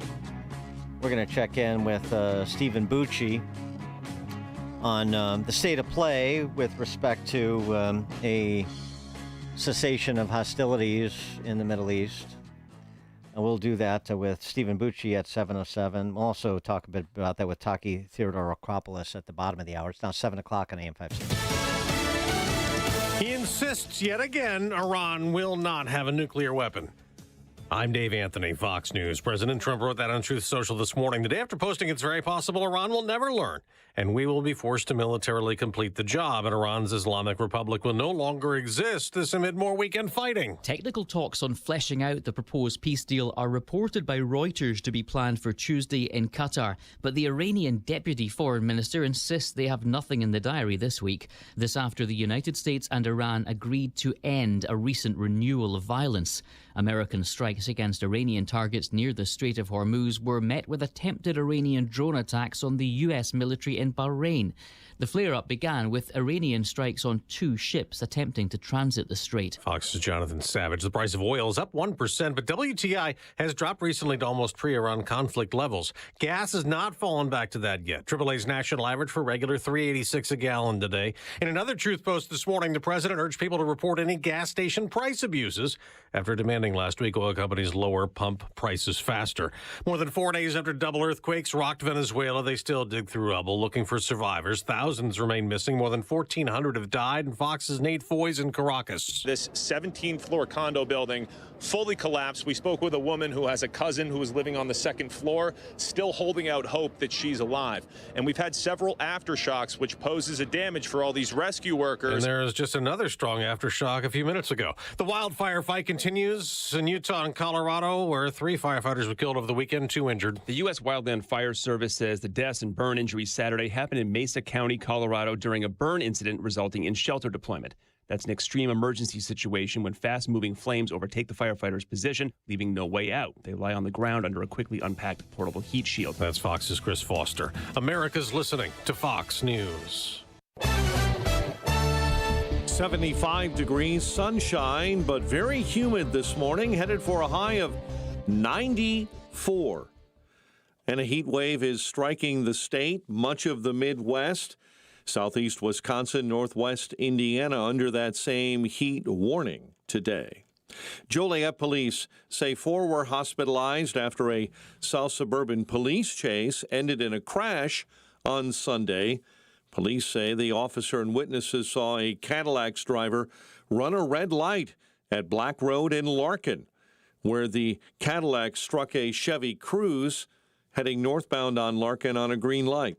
The Bears are still weighing where to build the franchise's future home, and another location in northwest Indiana is now under consideration.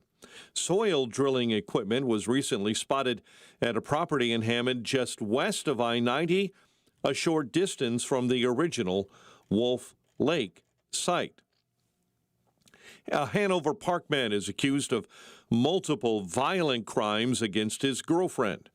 A judge has denied pretrial release for Jose Rojas Alcocer. The DuPage County State's Attorney's Office says Hanover Park police were called on June 14 from a woman who claimed Rojas physically and sexually abused her. He now faces charges of sexual assault, kidnapping, and battery. And from the "it could only happen in Wisconsin" file, police are looking for a Wisconsin man who shot 2 other people for having bad table manners.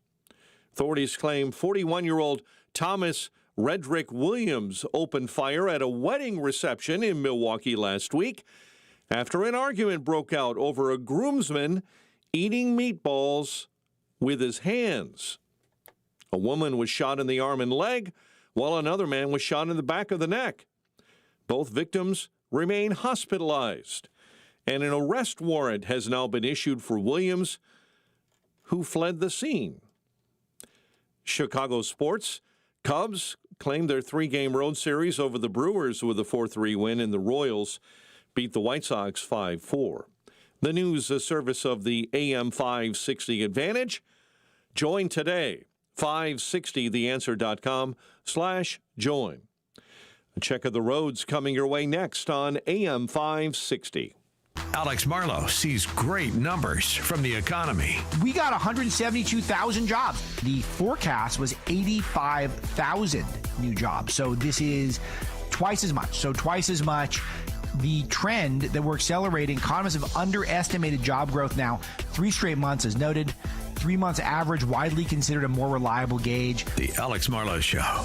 Afternoons at 3, right before Sean Thompson at 4 on AM 560. The Answer. WIND, Chicago. Health insurance rates are surging in America, leaving millions without affordable options. If you're sick of having paychecks eaten up by healthcare costs or dealing with mega corporations, then listen to this. Christians don't need to waste money on a broken system. That's why I want to tell you about Christian Healthcare Ministries.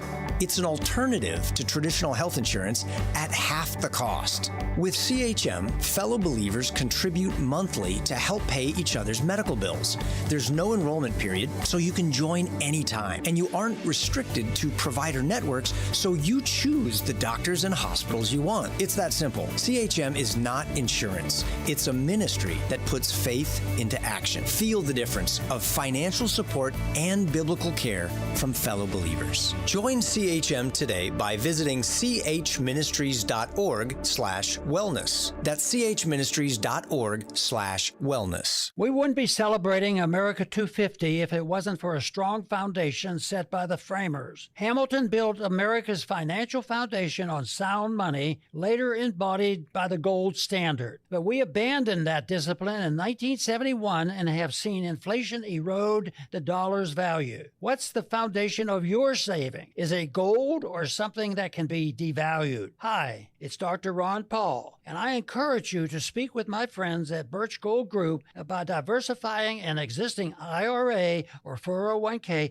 into a tax-sheltered IRA in gold. Learn more by requesting a free info kit on gold IRAs. Just text the word SHELTER to the number 989898. Let Birch Gold help you build your foundation with gold. Text the word SHELTER to the number 989898. Text SHELTER to 989898. Are you 65 or older and dealing with chronic knee or shoulder pain? You're not alone.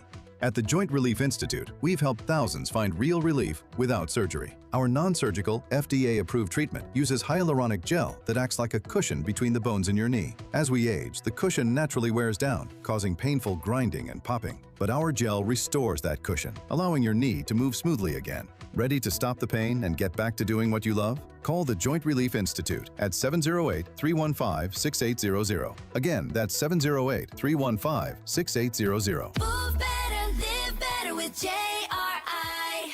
Move better and live better with JRI. Contact the Joint Relief Institute today and get back to doing what you love. Call 708-315-6800 or visit jointreliefinstitute.com. Locations in Glenview, Oakbrook, and Orland Park. Call 708-315-6800. Medicare and most private insurance plans accepted. Reclaim your mobility with the Joint Relief Institute. 7:08, Team Hochberg Traffic Center time.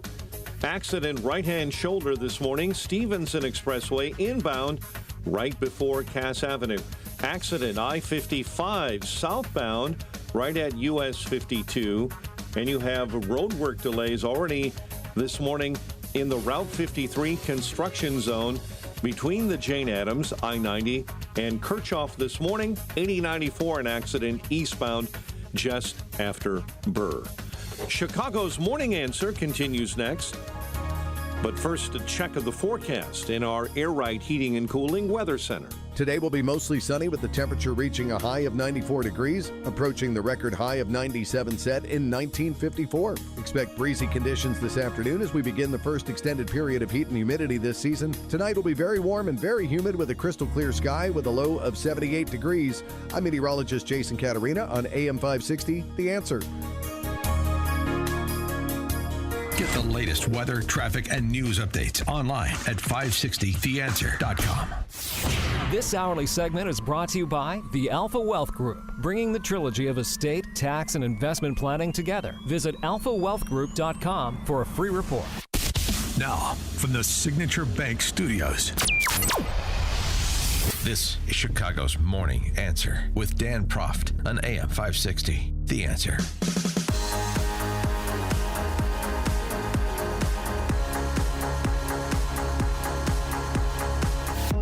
Top of the morning, Dan Proft here. So the mostly peaceful ceasefire got a little less peaceful over the weekend.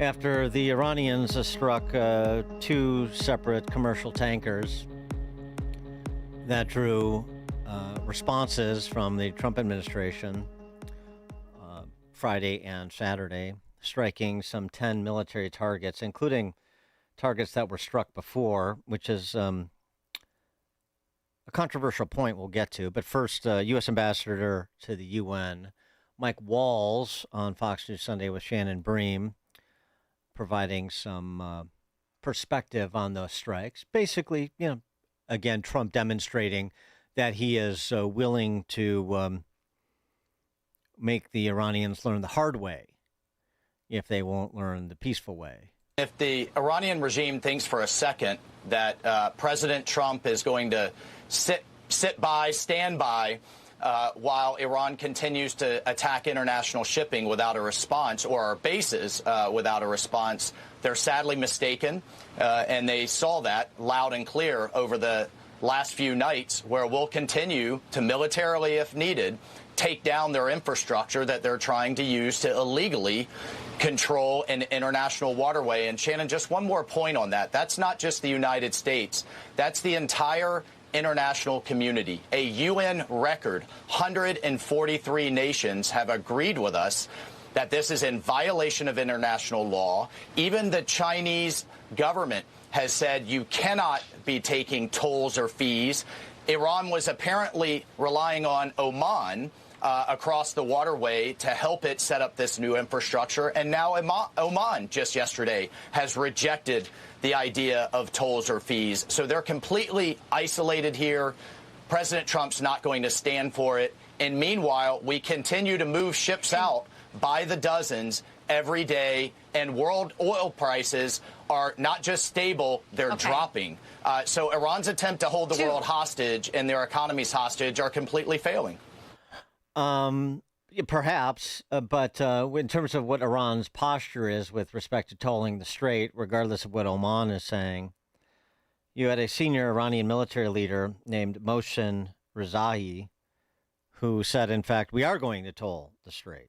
But regarding fees, there is a cost dimension to this matter. There is a tolls discussion, a fees discussion. Our current discussion is about service costs in the Strait of Hormuz. Yes, we want to maintain the security of the Strait of Hormuz. We want to protect the environment of the Strait of Hormuz. We must establish insurance mechanisms so that if incidents occur, ships that encounter problems are covered to reduce their risk. And when we provide all of this, these costs cannot come out of the pockets of the Iranian people. These costs must be collected from those who are transporting oil through this strait. So I know that, and I'll play it in a second, News Nation reporting on the White House response to that statement. And the response is something we've heard before, which is you can't believe what they're saying publicly because they're saying something else privately. Well, that's interesting, except to the extent, which do we believe they're going to actually do? Are they going to do what they're committing to privately, or are they going to do what they're saying they're going to do publicly? Just moments ago, the White House formally responding to our interview with Dr. Rezaei. This is from Anna Kelly, White House Principal Deputy Press Secretary, saying there are no tolls, no insurance costs, and no other charges of any kind being sought or received by Iran on ships traveling the Strait of Hormuz. The president has been clear that Iran cannot toll the strait. That was a big part of the reason you saw Secretary of State Marco Rubio here in the region this week, as many Gulf state allies have articulated concerns as they've heard this Iranian perspective that they intend to institute fees for ships transiting the Strait of Hormuz. He said to them that any agreement struck between Iran and the United States will protect them from any tolls and that none will be allowed to be passed down. And moreover, this week, President Trump was asked if a deal was put on the table in which Iran could toll the Strait of Hormuz in exchange for other deals and other appropriations on the table. The president said that would not fly with him. He described it as a quote-unquote game changer and would not accept a deal that tolls the Strait of Hormuz. President Trump also posting on Truth Social, United States aircraft just struck Iranian missile and drone storage locations and coastal radar sites for violating the ceasefire agreement. Again, it is very possible that they will never learn. There may come a point when we are no longer able to be reasonable and we will be forced to militarily complete the job that we very successfully started. If that happens, the Islamic Republic of Iran will no longer exist. no longer exist. Right. We've heard that before. I mean, that's, he's in danger of becoming the boy who cried wolf with these categorical statements of that size. One thing on the strike, though, as I mentioned, it's a bit in controversy. I saw some suggesting that this was sort of pawing at the Iranian regime to send a message that maybe at some point in the not too distant future we'll get serious, but it wasn't a serious strike, like an impactful one, like a message sender. And then I heard a different perspective from former Special Forces officer Lieutenant Colonel Anthony Aguilar, who said that this was actually very strategically shrewd, this strike, even though it is hitting some targets that were hit before. Take a listen. So, well, let me address those strikes first from the tactical operational level, because I think it's important, because Bandar Kong and Bandar Lengay, which are this close to the vicinity along that Bandar Lengay province or county within the Hormuzgan province, right on the coastline. Those two locations were struck back in April during part of the kinetic campaign, the strikes. So this is not the first time, right there where that red dot is up on the coast of Iran, north of Kashem. This isn't the first time that Bandar Kong has been struck in coordination with or part of the target series of things that were also being struck on the island of Kashem, which you see is right pretty close to it in proximity. So when I look at these latest strikes on Sarik Island, well, you have the IRGC Navy 2nd Marine Division or Maritime Division headquarters, and you have the Iranian Navy headquarters, where the IRGC is kind of in command and control of many of the swift boat fleet, while the Iranian Navy is in charge of, primarily some of those Coast Guard-like capabilities along the coastline, mainly for defense. So striking that again, that's a concern. That shows me the United States is specifically striking capabilities along the lines of command and control and the ability to project power. And then on Keshem Island specifically, that where those strikes took place is right where that airfield, which was once the Keshem International Airport, that airport that is right there. So if you're looking at conducting some type of maritime into land joint forced entry operation, you would look at specifically doing that, disabling command and control. That's the other interesting point, is that his suggestion that it could be the predicate to something more substantial. Okay, that's a lot, and I didn't mean to make you break out your Middle East maps, but you wanted to get specifics here. For more on all this, Stephen Bucci served America for 3 decades as an Army Special Forces officer and top Pentagon official, now visiting fellow in the Heritage Foundation's Allison Center for Foreign Policy Studies. Stephen, thank you as always. It's my pleasure. Thanks for having me back. So let's start with the strategery, to borrow a word, with respect to the strikes. Are you in sort of the Lieutenant Colonel Aguilar camp that this was shrewd and appropriate and could be a predicate to something more substantial in the not too distant future, and the Iranians know that, so they will take heed? Or was it just performative, as others have suggested? I'm kind of between those two positions. I don't think this is necessarily the predicate of a land operation or anything other than punitive strikes for their shots at the ships. But they're good targets. They're the drone storage sites. They're the command and control positions. They're the kind of things you'd want to hit if you weren't going to do anything else ever again, or if you were doing a preparation. I don't think it's just performative. I think that's kind of a position that somebody on the left or somebody on the loony part of the right would love to paint this whole operation as just performative. And I think those people are just too hung up on getting mad at President Trump and not doing good analysis. Look, Iran struck the ships. They're not supposed to strike the ships under this agreement. They've been told over and over again they're not going to get to collect tolls. They don't own the Straits of Hormuz. So this is a reminder, because of the hits, that they are not running the show, and they got slapped back down. Now, should it have been a massive strike? The ender of the whole thing? I don't know. I mean, I would have liked that better. frankly, I'm getting tired of this tit for tat stuff. But the president and his advisors are the ones making this call, not Steve Bucci, and I'm okay with that for now. But we'll see where it goes.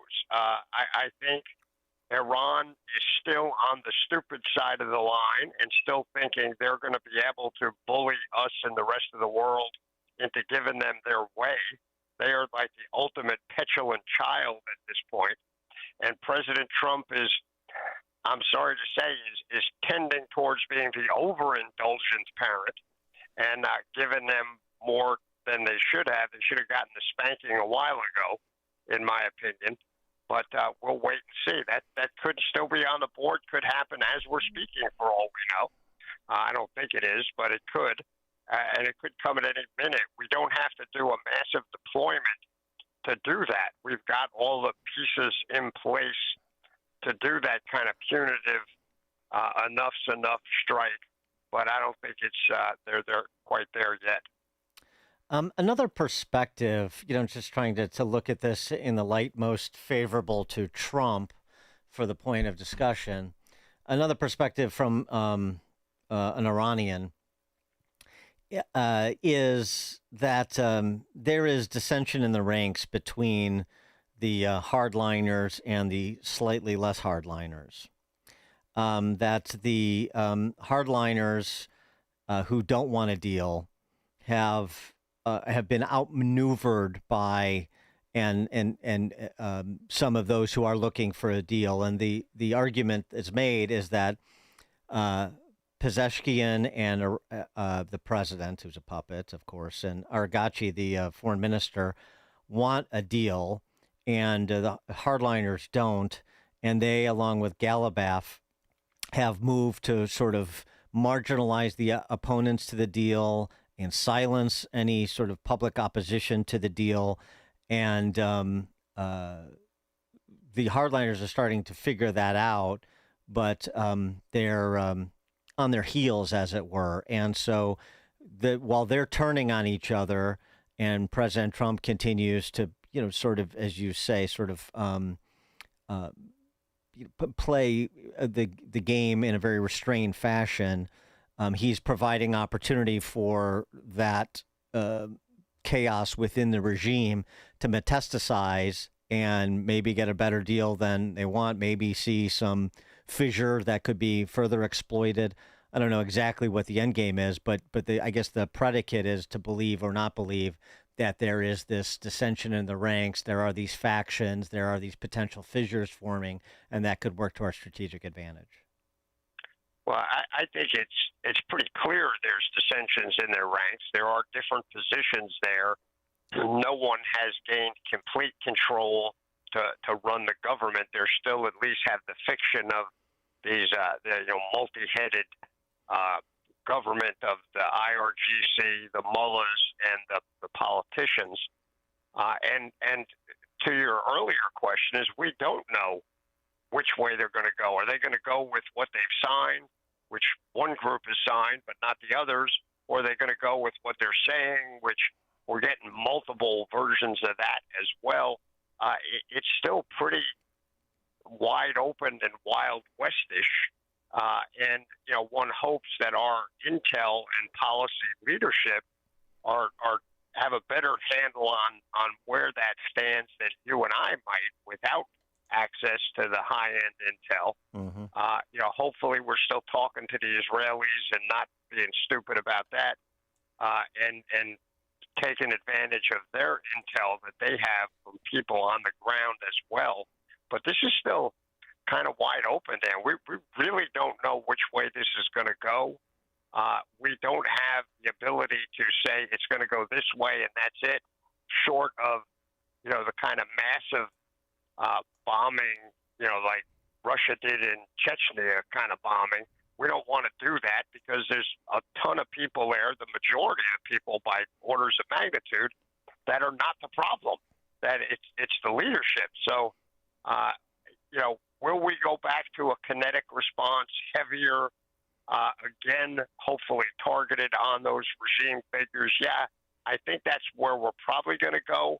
Will that be enough? I don't know. I have to hope. But right now, we can't allow Iran to get even a piece of some of this nonsense they're demanding and asserting. As the piece you played on, when the UN, China, Oman, and all these other Arab countries are all lined up on the side of a correct interpretation, we can't let that pass. We can't allow Iran to sort of slide past this and end up being the winner here. That's just unacceptable. I wanted to ask you a question about Hegseth and the Department of War. He's getting it from, really one side, but in a couple of manifestations. One is from retired generals, admirals like McRaven and McCaffrey, who are saying that he's politicizing the senior ranks of the U.S. military. And then he also was taking some heat over the allegation is that he took away the rank from all military chaplains because they're not warfighters. The reality is they didn't have their rank taken away. You replaced their rank with chaplain corps insignia to make them more approachable. And the argument actually is that the chaplain corps likes this change because they're counselors, not officers with commands.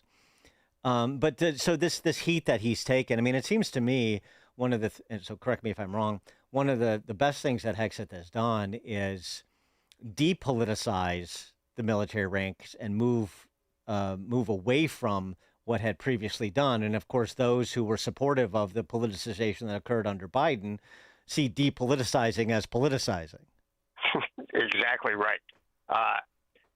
Look, what Hegseth is doing is massively approved of by people wearing the uniforms.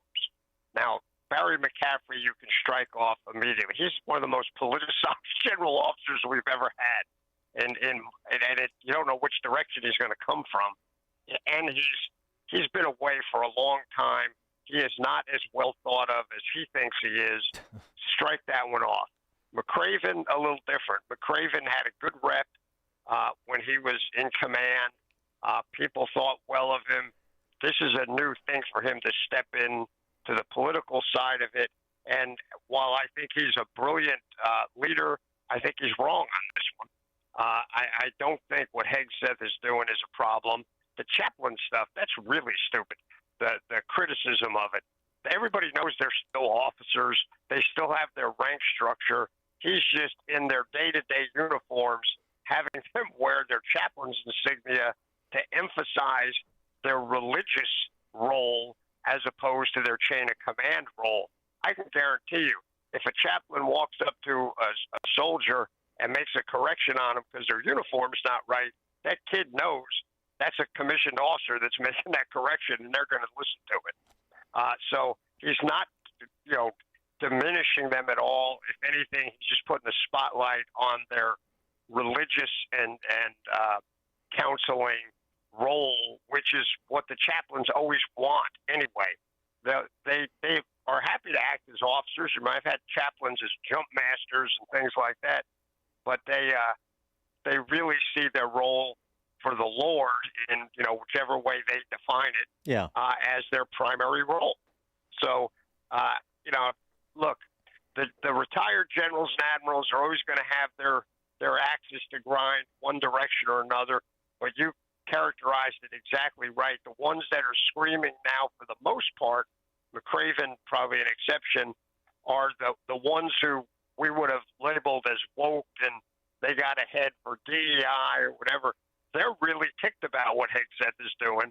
They see that as politicalization, but for the life of me, how they could not recognize that how the side that they're on was not politicalization also is just beyond me. So I let this ride, and I think history is going to end up looking well at Pete Hegseth's time in the Pentagon.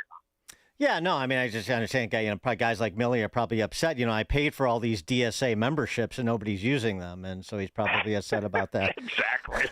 I would say, so this is out there, but I wanted to get your reaction to it. It's even something that is plausible. Maybe this probably hasn't bubbled up to your surface because you don't spend time scouring the internet looking for the bizarre like I do. But in Eastern Europe, there is intel that apparently came from a Ukrainian who was captured by the Russians. And this has to be misinformation, but maybe not. I don't know. I mean, essentially, he's saying that the Ukrainians are crowdsourcing warfighting. Ukrainian sources outsourcing drone operations to gamers all over the world by connecting hundreds of drones to a virtual server and inviting skilled drone operators to take out Russians with cash prizes awarded for each. I mean, is that a game show? That cannot be real. I've never seen anything like that. If they can pull that off, that's pretty brilliant. I know. I mean, it's not terribly controllable is the problem. Right. What if it's a virtual server? Can't Russians hack in and use their drones against them? I mean, right? Wouldn't that be exactly? And the Russians have done similar things, not with kinetic warfare, but in the past they've done that with cyber warfare, where they go out and just sort of hire cyber organized criminals to do things. Sometimes they pay them money. Sometimes they just give them protection or look the other way for their criminal activities. And the quid pro quo is they go, attack some of the people that Russia is having a problem with. But that was always particularly cyber related. This now is an extension of that idea. I could see people trying to do that. I'm not sure it's a grand idea as a way to fight a war. That's like, the Romans inviting all the barbarians in to be part of their army, and then they turn around and take over Rome. Well, right. There's some downsides to that. Oh, yeah, but I mean, maybe if you're a little light on personnel, I don't know. It's a way to augment your personnel for sure, but I that's just me opining on what you just said. I don't have any knowledge of it, though. All right. It's just crazy enough for conversation. Stephen Bucci served America for 3 decades as an Army Special Forces officer and top Pentagon official, now a visiting fellow in the Heritage Foundation's Allison Center for Foreign Policy Studies. Stephen, thank you as always. Appreciate it. It's my pleasure, Dan. Have a great week, and happy 4th of July. Same to you. Happy Independence Day. And he joined us on the AlphaWealthGroup.com answer line. There's only one radio show in Chicago talking about today's biggest stories and telling you what they really mean. That show is this one, Chicago's Morning Answer on AM 560, The Answer. It's news, opinion, and insight at the speed of your life. Streaming at 560theanswer.com on the AM 560 mobile app, or tell your smart speaker to play The Answer Chicago. 77 humid degrees at 7:32. A heat wave striking the Midwest.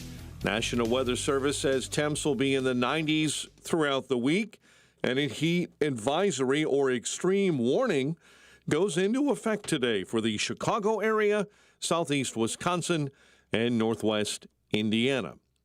An employee at an Amazon facility in Madison was killed in a shooting Sunday night. Area police say the facility is located in the 7000 block of Volmer Road, and a spokesperson there says an Amazon employee got into an argument with the suspect at a parking facility. The suspect then shot and killed the employee. The death toll from last week's devastating back-to-back earthquakes in Venezuela continues to rise. The magnitude 7.2 and 7.5 quakes are blamed now for more than 1,400 deaths. A wildfire along the Colorado-Utah border has killed 3 firefighters. The Snyder Fire is burning in far western Mesa County, just west of Grand Junction. Pre-evacuation orders have been issued in the area, and the weather is not favorable. Wind gusts up to 50 miles per hour, low relative humidity, and temperatures today for Grand Junction reaching into the low 90s. Governor Polis has issued a disaster emergency declaration. I'm David Kale. 14 Saudi nationals are dead after the crash of a helicopter operated by state-run oil giant Aramco. And in France, 11 are killed after a small plane crashed. Local authorities say in the northwest part of that country, the plane was carrying a group of skydivers when it went down, killing the pilot, 5 instructors, and 5 students. 4 people were hospitalized after a South Suburban police chase ended in a crash on Sunday morning. Joliet police say it happened as the chase ensued southbound on Rayner Avenue near Black Road and Larkin. Apparently, the Bears are still weighing where and how to build the franchise's future home, and another location in northwest Indiana is under consideration. Soil drilling equipment was recently spotted at a property in Hammond just west of I-90, a short distance from the Wolf Lake site. Chicago sports. Looks like Jordan Spieth is back at the John Deere Classic this week. The 2-time champ coming back to play in the 55th edition of the Quad Cities PGA Tour event. Cubs beat the Brewers 4-3-10. They host San Diego tonight, and the Royals will beat the White Sox to avoid the sweep, and the Sox visit the Orioles next. The news, a service of the AM 560 mobile app. Download the app at 560theanswer.com/mobile. A check of the roads in 2 minutes on AM 560. Mike Gallagher explains the new feel of politics. Everybody is on edge. Everybody's tense. Everybody recognizes there's something different this year. I understand why it's different now. The left is playing by a whole different set of rules. They are starting to openly declare what needs to be done with more than half of the country. The Mike Gallagher Show, weekdays at 9 on AM 560. The Answer. Making the switch to a new communications and IT company may seem like a big ordeal, but if you're not getting the reliable support, consistent internet, and secure solutions your company needs, meet Access One, your local Chicagoland IT experts. Access One has been powering Chicago businesses with secure, reliable IT solutions for over 30 years from our headquarters right here in the West Loop. Whether it's VoIP phones, dedicated internet, managed cybersecurity, cloud backups, or 24/7 support, Access One is here for you. Serving thousands of companies from Naperville to the North Shore, Access One is Chicago-owned and Chicago-run, a trusted IT partner for law firms, clinics, tech startups to manufacturers. We'll make the switch easier than you think. Let's talk. Call 800-804-8333 or visit accessoneinc.com. Rated top 5% in customer satisfaction and a Better Business Bureau A+ rated business. That's accessoneinc.com. Tech made personal locally. Picture warm Gulf breezes, turquoise waters, white sand beaches. Now, add evenings of conversation with Salem Media's Mike Gallagher, Scott Jennings, Larry O'Connor, and Jennifer Horn. This November, sail from Fort Lauderdale to the Bahamas, Jamaica, the Cayman Islands, and Mexico on a 7-day journey built for those who love this country. Book your cabin today when you text the word cruise to 94878. Celebrate America's 250th anniversary the right way on the Gulf of America Cruise. Book your cabin now. Text the word cruise to 94878. Each morning, the newsmakers and the newsbreakers shaping today's conversation are heard on the AlphaWealthGroup.com answer line on Chicago's Morning Answer. When you need answers about what's happening in your world, you turn to AM 560 The Answer. And when you need answers about how to prepare for and protect your retirement, you turn to the Alpha Wealth Group, now the proud sponsor of the AM 560 Answer line, right here on Chicago's source for news, opinion, and insight. AM 560 The Answer.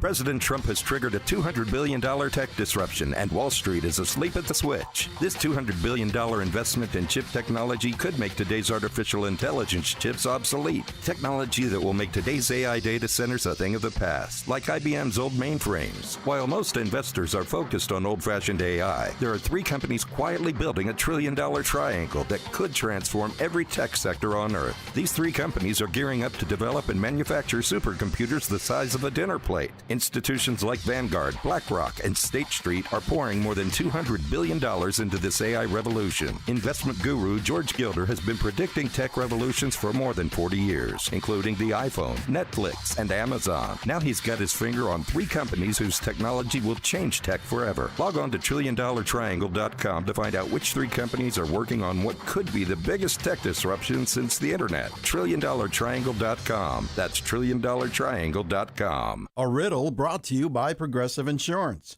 What do your home and auto have in common? Progressive protects them both.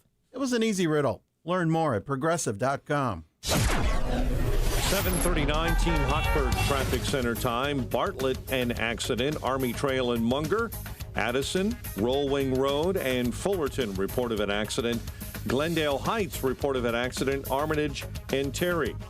I-80, accident being cleaned out of your way westbound at Wolf Road. Delays showing up on DuSable Lakeshore Drive northbound right at Bryn Mawr this morning. And delays on the Stevenson inbound between Central and the Dan Ryan. Traffic, a service of Blindster.com.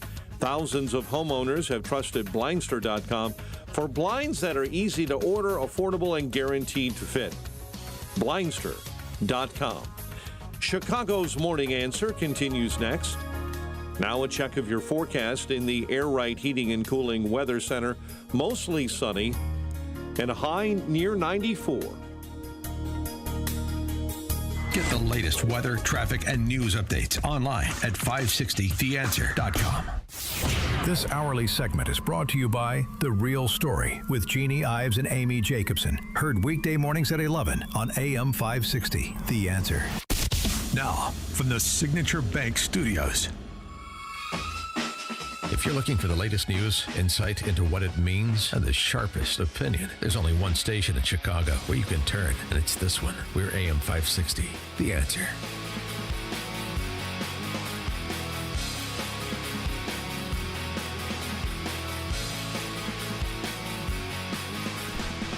Top of the morning, Dan Proft here as we think about America 250. We're wrestling with the direction of both political parties, but for different reasons. On the left, as we were talking about earlier, it's the ongoing ascension and, frankly, consolidation of political power within the so-called Democrat Party. Stu Smith over at City Journal has been writing some good pieces about this, and he offered up more, particularly in response to Caitlin Collins, that's her name, from CNN there, who chided the president for suggesting that what you see with the election of people like Daria-Lise Chevalier and other Mamdani-backed candidates last week is a rise of communism within the ranks of the Democrat Party as opposed to just socialism, as if one is not just a more aggressive form of the other, right? Communist, socialist in a hurry, as is said. But she chided him. That's much different. Well, if you look at the DSA, which is the clearinghouse for candidate recruitment and support in Mamdani world, yes, but it's expanding well beyond that. When you look at mayoralties around the country in places like Seattle, Chicago, Washington, D.C., now Baltimore, L.A., and so forth. And not just mayoralties, but also the composition of city councils, the composition of state legislatures, particularly in blue states. There's more to it than that. And so it's worth taking judicial notice of people like Christopher Winston, just as we take judicial notice of Hassan Piker, people that have either political power within inside the system or political power through popularity with a show, I guess you call Hassan Piker's podcast, on Twitch, and the number of people that consume what he puts out there. Christopher Winston is a Maoist, his own definition, internet personality. He's a strong believer in violence as the means to political ends, as you would expect from a Maoist. Armed struggle is the highest form of struggle. So these people that are doing all these horrible things, they need to be suppressed. They need to be suppressed. There is no free marketplace, free exchange of ideas with the enemy. We're going to bring you to people's justice. We're going to execute you after the revolution. Yeah, we know the program. We've seen it before. He is a member of the Red Rabbits Security Commission within DSA to train members in, quote, unarmed community defense, which turns out not to be nonviolent once you start to dig below the surface, as you might suspect, as Stu Smith over at City Journal has done. And in addition to his excitement over the possibility of applying the guillotine to political adversaries, Mr. Winston had this to say on the revolution. What a lot of comrades do is they try to like live vicariously through the struggles of other people, forgetting that our purpose is to make revolution here in the United States and actually get this albatross from around the neck of the world's people. One thing about Maoists, when we say protracted people's war, we mean protracted. We will literally fight you for 100 years. What violence? Somebody popping the tires on a Waymo or somebody burning a Waymo is not political violence. The Democrats are objective enemies. They're enemies of Palestinian people. They're enemies of black people. They're enemies of immigrants. If everybody in DSA was like you guys, we would have the revolution tomorrow. Revolutionary violence is universal law. That's how this country was founded. That's how revolutionary China was founded. That's how you got the ability to do every single thing you do. You're able to knock on doors for Zeron because 150, 200, how long ago was the American Revolution? 200, 250 years ago, whatever. Yeah, whatever. He's not particular about his historical knowledge. You get the point. He is a modern-day Thomas Jefferson, except with some different designs, it would appear. Taki Theodorakopoulos is a longtime Spectator columnist and co-founder of the American Conservative. He's also the author of the new book, The Last Alpha Male, The Amorous Pursuits and High Life of a Poor Little Greek Boy, one of the great book titles of all time. Taki, thanks so much for joining us again. Appreciate it. Thank you for having me again. I'm sorry to interrupt you, but I just heard this BS. They can't be serious. These people, I've been, as a young boy, I saw Communist Revolution, and all they did was kill my father's poor workers. They never killed my father, who was a capitalist and the rich one. They killed the workers. So this idiot who I just heard, really so completely out of line. The communism hasn't worked anywhere. There was no communist revolution in Russia. What happened was it became a managerial revolution. People who could run things took over. There was never a proletarian revolution, as there was the same thing in America. Managerial revolutions have kept the country going, except that in America people are free to do these incredible things. I was just listening to your ads. This technological revolution, only American. And to hear this stuff, to start a revolution in America for what? Well, I hear you, but should we not be too quick to laugh it off as people like that are winning elections in big cities and members in Congress? You can't laugh it off, but when you have the New York Times, thank God for Bezos. And when you have 90% of the journalists in America who are very left-wing, and of course they pretend not to be, what do you expect? Of course, people get brainwashed. And I was very shocked to hear that. You hear it in Europe, because Europe is completely demented by now. After 2 wars, all the good brains have moved to America from Europe, and I don't know. I just cannot believe that anybody in America would preach violent revolution.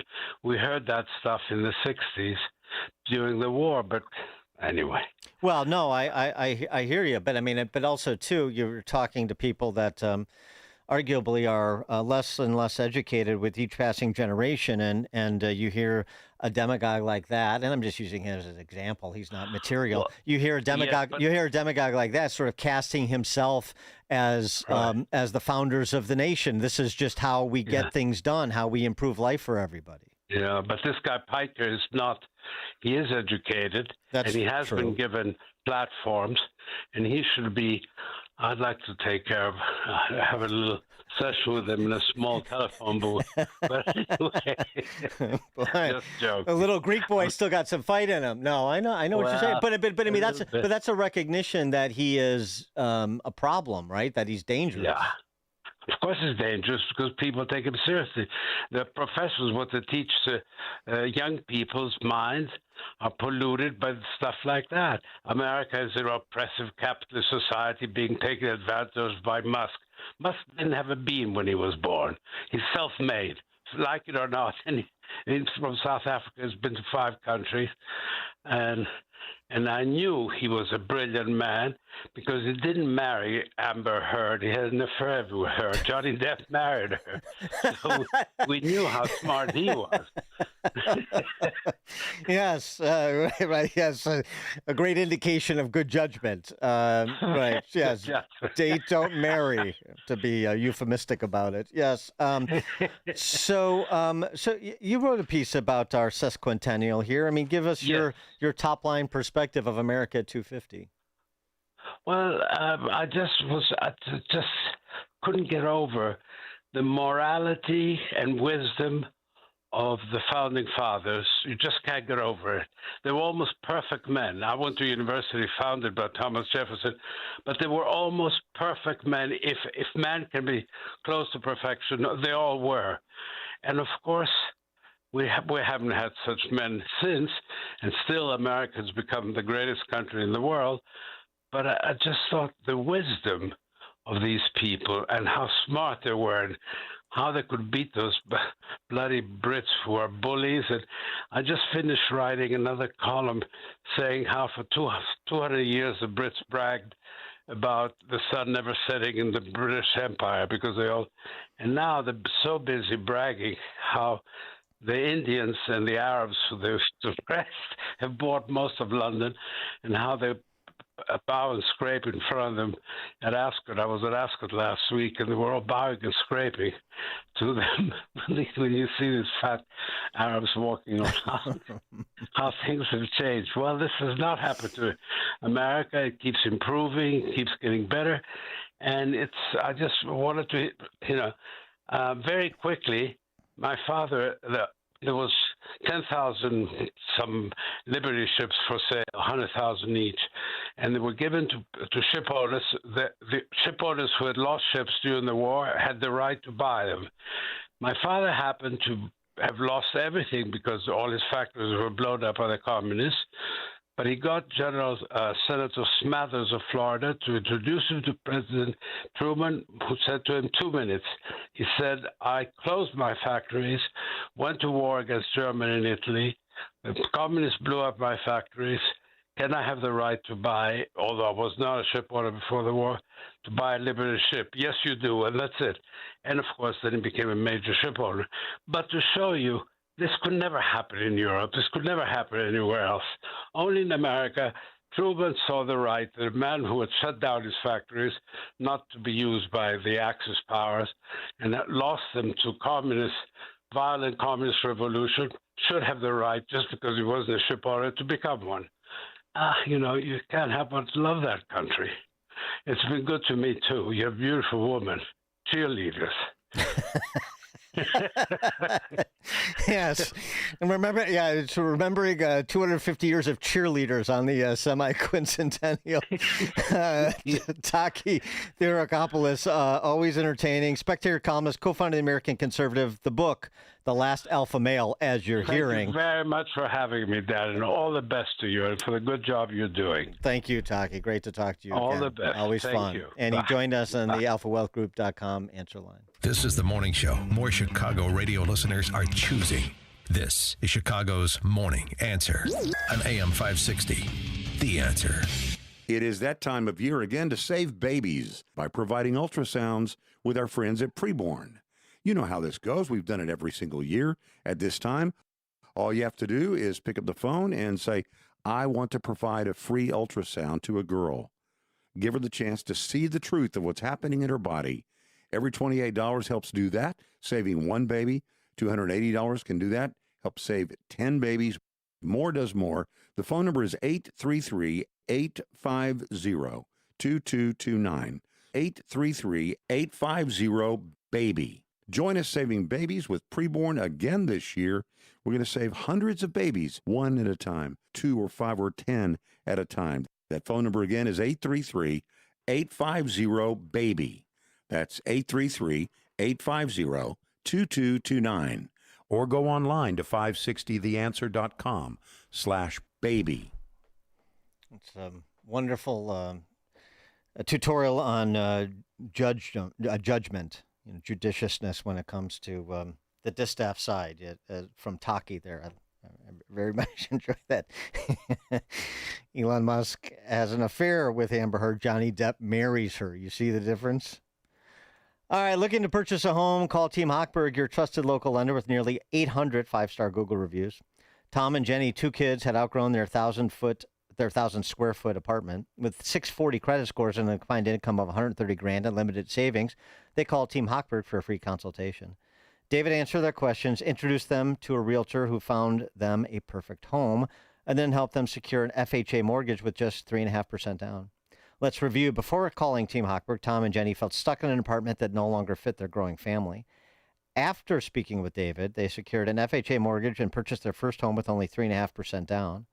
If you're looking to buy a home with credit scores in the 600s with limited funds for a down payment, do what Tom and Jenny and thousands of AM 560 listeners did. Call Team Hochberg at 855-563-2843 or visit 56david.com. That number again, 855-563-2843, or visit the website you know and love, 56david.com. ACM Equal Housing Lender, NMLS 643114. Right, everybody cares about health, wellness, fitness, nutrition, and so many of us are guessing our way through our health, guessing what foods to eat, what supplements to take, wondering why some things make us feel better than others. Now, that's where Viome comes in.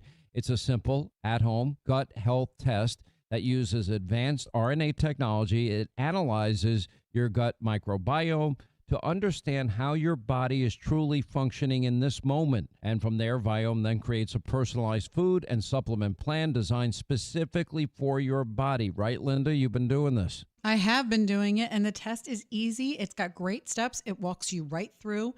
It's easy to do. You can send it right in. Take the guesswork out of it. Get real data. Go to VIOME/Hannity. VIOME.com/Hannity today. And when you follow their plan, you can expect better digestion, more energy, improved mood. Stop guessing. Start knowing. Hi, I'm Ken Mariotti, owner of Woodland Windows and Doors, a third-generation family-owned business since 1969. We know you're bombarded by choices when shopping for new windows or doors, so we're inviting you to experience the Woodland difference. For decades, we have been transforming living spaces with Marvin Windows, a fifth-generation family business. Marvin replacement windows have been known to increase the warmth of your cold rooms by 10 degrees. Think about that, 10 degrees warmer. When you welcome Woodland into your home, you will get a product expert to transform your living spaces, full-time, dedicated professional installers that you can trust in your home, along with the best products like Marvin. These are the reasons we're proud of our 5-star reviews and family legacy. No gimmicks, no pressure, and upfront pricing are why Woodland Windows and Doors is your trusted window and door expert in Chicagoland. Visit woodlandwindows.com to book your free in-home expert consultation. That's woodlandwindows.com, or stop by our showroom at the corner of Lake and Geary in Roselle. You need a construction company, but who? Call Crosscom. A construction company you can trust that shares your Christian and conservative values. For decades, Crosscom has been doing work in Chicagoland, Northwest Indiana, and Wisconsin. Roofs, siding, windows, doors, gutters, basically everything for your home or business, even solar. Quality work and professional services that make you feel great about your decision to work with Crosscom. Call Crosscom. 630-871-5500. Give them a chance to earn your business. If your repairs are due to storm, fire, or flood damage, you need to call Crosscom. They're licensed public adjusters. They work for you, not the insurance company. Crosscom will work to get you the money you deserve, the maximum payout. They know the insurance companies and how to deal with them. They win for you. Call Crosscom. Crosscom Construction and Public Adjusters. This is Dan Lights with Crosscom. You can trust us with your home or business for high quality work and fair prices. It's the only way we do business. 630-871-5500. CrosscomPublicAdjusters.com. If you've saved $100,000 or more for retirement, call Steve Shyman today at 833-945-7283. That's 833-WILL-SAVE. 833-WILL-SAVE. Schedule your no-cost, no-obligation retirement review and make sure your plan is built to protect what you've worked so hard to earn. And don't forget to listen to Steve's show, Protecting Your Assets, Saturday mornings at 8 a.m. right here on AM 560. Call now, 833-945-7283. AM 560, The Answer.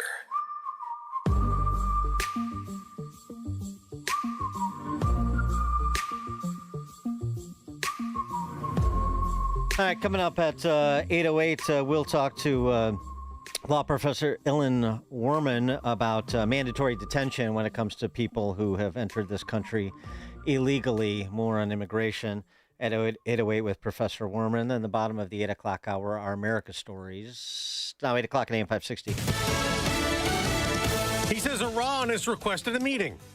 I'm Dave Anthony, Fox News, and President Trump on Truth Social wrote it'll be tomorrow in Qatar, though an Iranian official denies that. The president also again posted Iran will not have a nuclear weapon, and White House Press Secretary Caroline Leavitt just told Fox. The president obviously wants to see the peace process play out, and the Iranians would be best to sign a good deal with the United States of America because the president has proven he's unafraid to use the might of our military. Over the weekend, 60 members of Iran's Assembly of Experts released a statement saying Iran's nuclear rights must not be subject to discussion or dispute. This government body also threatened President Trump and Israeli Prime Minister Netanyahu, saying they must be brought to justice. Fox's Trey Yingst in Tel Aviv. The Assembly of Experts speaks on behalf of Iran's Supreme Leader, Mojtaba Khamenei. This is the body that actually elects the supreme leader inside of Iran. They keep digging through earthquake rubble in Venezuela, which keeps getting rattled. Rescue workers still doing their thing this morning, which is dangerous because we had yet another aftershock. Fox's Nate Foy in a badly damaged city. More survivors found over the weekend. Rescue teams are on the ground from Virginia, California, and Florida.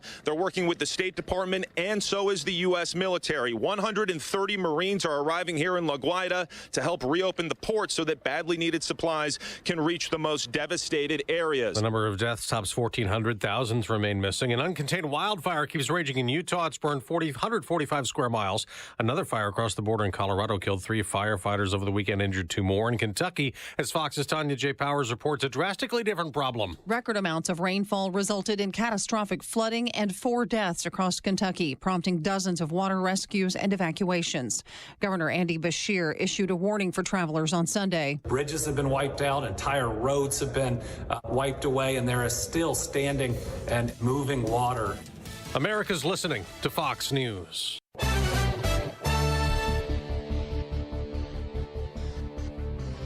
.802 in Chicago. We're headed for a high of 94 degrees today, close to the record of 97 set back in 1954. And that heat wave will last all week, according to the National Weather Service, not just in the Chicago area, southeast Wisconsin, and northwest Indiana as well. An employee at an Amazon facility in Madison was killed in a shooting late Sunday night. Area police say the facility is located in the 7000 block of Vollmer Road, and an Amazon spokesperson says an employee got into an argument with a suspect in the parking lot of that facility. The suspect then shot and killed the employee. Skokie will be waving a new flag outside its village hall beginning this week. The new flag features an orange and yellow flame set against a green field. It's all inspired by the Skokie spirit stained glass at Village Hall. Chicago sports. The Cubs have won 6 of 7. They'll host San Diego next after a win over the Brewers, while the Royals avoid the sweep at the hands of the White Sox and win 5-4. The White Sox take on the Orioles next. The news, a service of the podcast of Chicago's Morning Answer and the Sean Thompson Show. Subscribe free at 560theanswer.com/podcast. 8:03, time now for the AM 560 Business Beat, a service of Signature Bank. I'm Susan Lee, and this is the Fox Business Report. A media giant is splitting up. Comcast plans to separate into 2 companies through a tax-free spinoff. Comcast shareholders will own stock in both Comcast and NBC Universal. The breakup is expected to be completed within the next year. Comcast will focus on its technology, delivering broadband and wireless to 65 million homes. NBC Universal will include NBC, Sky, and Telemundo networks, Peacock and Bravo. Comcast shares are rallying rallying up more than 20%. Crude oil prices are trading in a range following news that peace talks between the U.S. and Iran are resuming. Brent crude is at $72 a barrel. West Texas Intermediate at $69. Stock futures are higher. That's your Fox Business Report. I'm Jenny Coselda. Invested in you. Alex Marlow hopes Musk will keep helping. What will he do with his trillions? And it'd be pretty cool if he stayed in the political realm and started to fund a lot of stuff, because we need so much help. We need so much help on the right. I really want to make a big list of all the billionaire funders who are ruining the country, but we need to get our own, because that's the system, it's the way it works. So hopefully Musk stays on Team MAGA. The Alex Marlow Show, afternoons at 3, right before Sean Thompson at 4 on AM 560. The Answer. WIND, Chicago. Don't miss In Grace with Pastor Jim Scudder Jr., now heard on Sunday mornings at 7:30. Tune in and find hope as Jim Scudder explores God's Word and His world each Sunday morning right here on AM 560. The Answer. This 4th of July, celebrate America the right way. Fire up the grill. Invite the family over, launch the fireworks, and proudly display a handcrafted wooden American flag from UniqueWoodenFlags.com. These stunning hand-finished wooden flags are built with real craftsmanship and patriotic pride. Whether you want a classic American flag, military tribute flag, America First design, or a beautiful flag cross that celebrates both faith and freedom, they've got something for every proud American. Perfect for your home, office, man cave, lake house, garage, or as a meaningful gift for veterans, first responders, and patriots who still love this country. This Independence Day, don't just wave the flag, display it with pride. Visit UniqueWoodenFlags.com today. That's UniqueWoodenFlags.com. Hey, it's Jeff from Jeff Buys Your House. When people call us, they're not just selling a house. They're usually dealing with something bigger, a major life change, a family transition, or an overwhelming situation.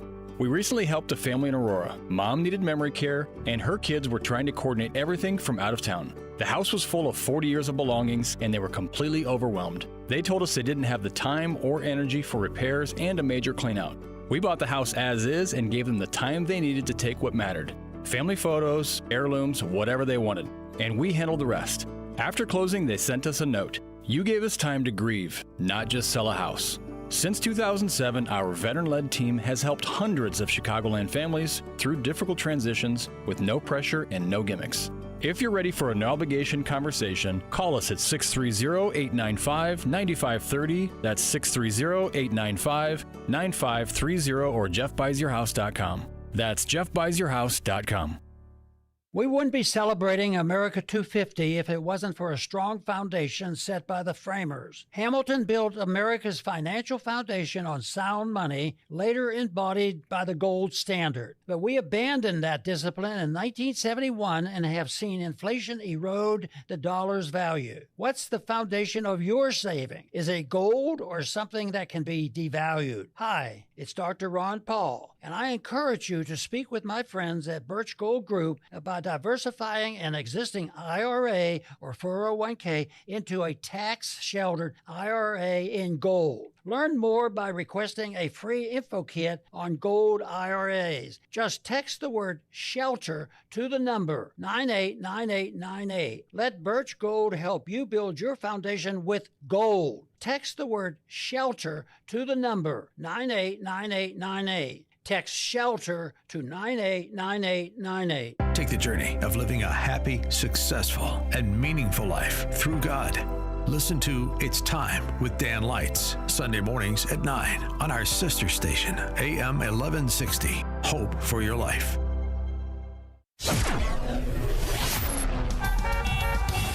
It's 8:08. Let's get an update on the roads. Team Hochberg Traffic Center Time is a service of Goldilocks, offering Chicagoland state-of-the-art smart security systems to protect your home and business. AM 560 listeners receive 3 months of monitoring free with new installs. Get peace of mind by calling Goldilocks 708-889-5600. Kennedy inbound jams up Belmont to Lake. Stop and go on the Ike inbound Austin to Racine. Dan Ryan Express lanes all jammed up inbound 47 all the way to the Chinatown feeder this morning. Tri-State slowing up northbound between the Reagan, I-88, and the Eisenhower merge. Chicago's Morning Answer continues next. Now a check of your forecast in the Air Right Heating and Cooling Weather Center. Today will be mostly sunny with the temperature reaching a high of 94 degrees, approaching the record high of 97 set in 1954. Expect breezy conditions this afternoon as we begin the first extended period of heat and humidity this season. Tonight will be very warm and very humid with a crystal clear sky with a low of 78 degrees. I'm meteorologist Jason Caterina on AM 560, The Answer. Get the latest weather, traffic, and news updates online at 560theanswer.com. Now, from the Signature Bank Studios, this is Chicago's Morning Answer with Dan Proft on AM 560. The Answer.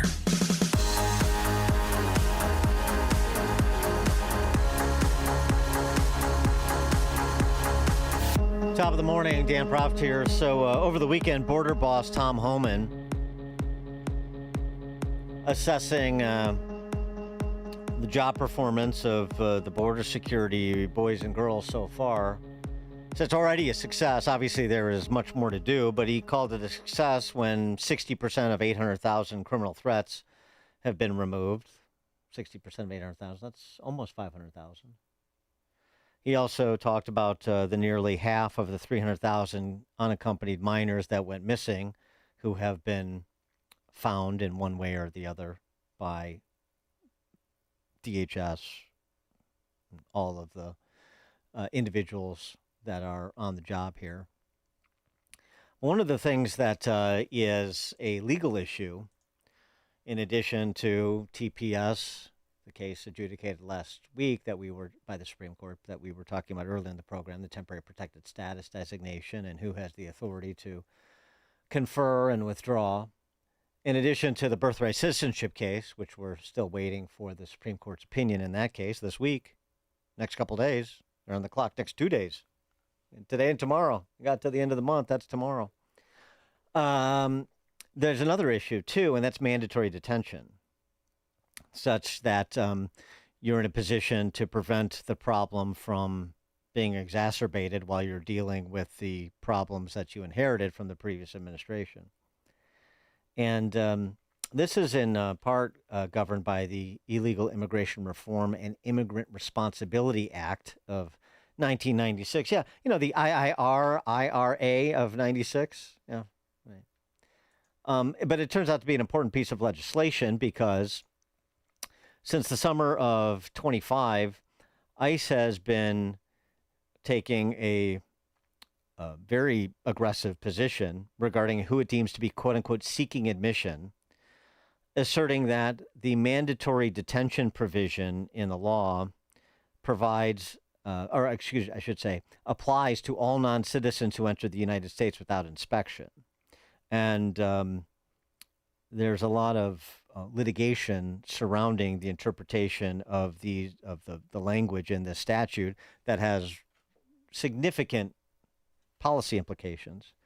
And to discuss those with us, we're pleased to be joined by Alon Werman, the Julius E. Davis Professor of Law at the University of Minnesota, and co-host of the Rationally Based is the name of the podcast. Professor Werman, thanks for joining us. Appreciate it. Dan, thanks so much for having me. So distill the debate on mandatory detention and the implications if I did an insufficient job in any way. You actually did quite an excellent job. So the whole issue was before IRERA. I'm actually not sure how people say that. Yeah, it doesn't sing. Yeah, right. Was that aliens who snuck past the border, right, who successfully entered the country illegally, were subject to deportation proceedings rather than, an exclusion proceeding. And so they had all these benefits. They were treated just like anybody else in the country who came lawfully, who had to be deported rather than simply excluded. And so the whole point of IRERA was to diminish those differences.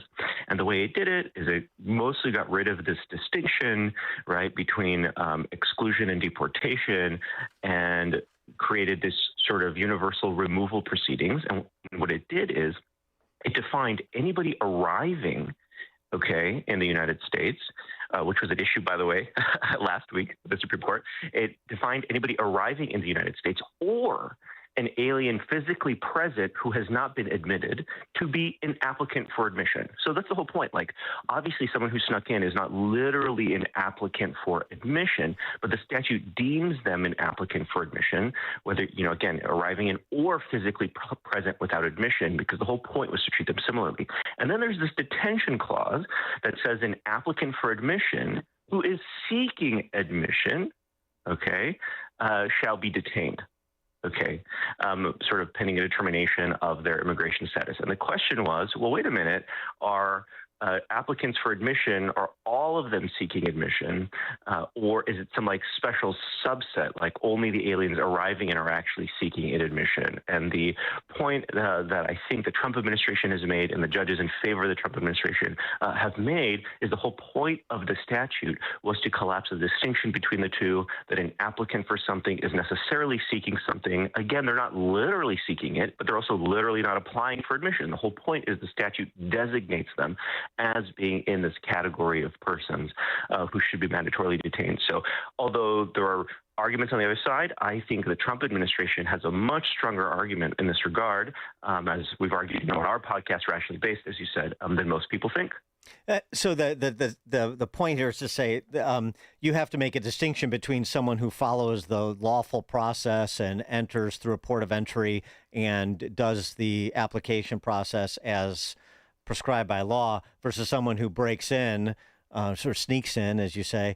And I mean, obviously, those two people are completely differently situated, and so the law should recognize that obvious distinction. Right, and the law should not benefit those who came illegally, right? Right. And it's kind of interesting. So in your introduction, you mentioned the TPS case, or was it the metering case that you discussed last week? Well, in the metering case, right, this was the Obama-initiated policy, by the way, that Biden also continued, where they would stop aliens before they arrived in the United States. They would stop them on the Mexico side of the border so that they would not have to process their asylum claims. And one of the arguments that the liberal justices made in dissent is, well, wait a minute, this would incentivize illegal immigration, because now you are incentivizing people to actually sneak through and cross the threshold so that they will have arrived in the United States, literally inside, so that their asylum claims have to process.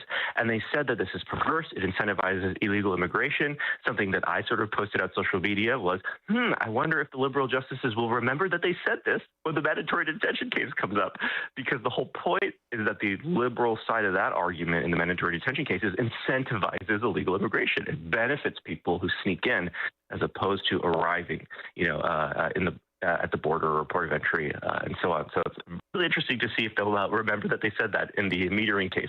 Well, also the intent of the 1996 legislation that we were talking about, that is on point, that is relevant here, the statute, the Illegal Immigration Reform and Immigrant Responsibility Act.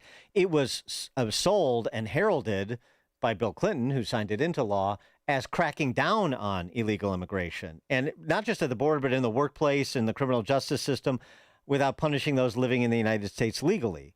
But I mean, it was this was, as I said, sold and marketed as cracking down on illegal immigration. So if you look at the intent of the authors of the legislation and the President of the United States at the time, then that seems to be in line with the Trump administration's position as well. Right, and our politics have changed. Yes, it's crazy. True. I mean, right. It was a bipartisan bill, and the whole point again was to collapse this distinction that had previously incentivized illegal immigration. So, like, all else equal. Now look. Okay. To be fair to the other side, I think their best argument here is they may have wanted to collapse all of these distinctions between between people who present without admission and those actually arriving, right? So it's snuck in versus those who have not snuck in. It doesn't follow that they necessarily wanted to detain people who had been in the country for like 30 years, right? That's like that's like a different question. It doesn't necessarily follow. And one of the best arguments that they have is if Congress intended to detain, millions of people, then, wouldn't they have provided for detention facilities for all those people and like a capacity? And they didn't do that. And in fact, they provided detention facilities under a different section of the statute and gave the secretary a power to waive, detention if there weren't capacity and so on. Now, look, that's a good argument. That's a good argument. The statute is super clear. On the other hand, it's not like, you're arresting 2 million people on the same day, right? It's like right. You're processing them through, right? Yes. So it's a good argument on the other side, but I think the Trump administration ultimately will probably overcome it when this case gets to the Supreme Court, which it inevitably will. I think the Solicitor General sought certiorari in the Supreme Court last week, so it'll be heard next term. Well, I mean, and the whole capacity issue. I mean, it's a bit of bootstrapping, right? So we just saw last week Alligator Alcatraz in Florida was closed, and DeSantis and Homan there saying, "Look, this was always totally temporary." So when we have a capacity issue, we surge capacity, and when we address the capacity issue, we can withdraw capacity. I mean, it's we're responding as we need to based on the exigencies of the circumstance. That doesn't implicate some legal principle. Yeah, look, you're preaching to the choir on that one. I get it. So one other thing that I do, in addition to being a law professor at the University of Minnesota, which you could see this makes me somewhat unpopular, is I sue yeah, I bet. I sue municipalities over homeless encampments because I think it violates public nuisance laws. Usually there's plenty of shelter available. These people have mental health, addiction issues, and so on that need to be treated, and just leaving them on the streets isn't good for anybody. And I represent sort of the residents and homeowners and business owners in these cases. But one thing that was really frustrating is that there are some jurisdictions that say, oh, we just don't have enough shelter. We don't have enough hotels. We don't have enough this or that.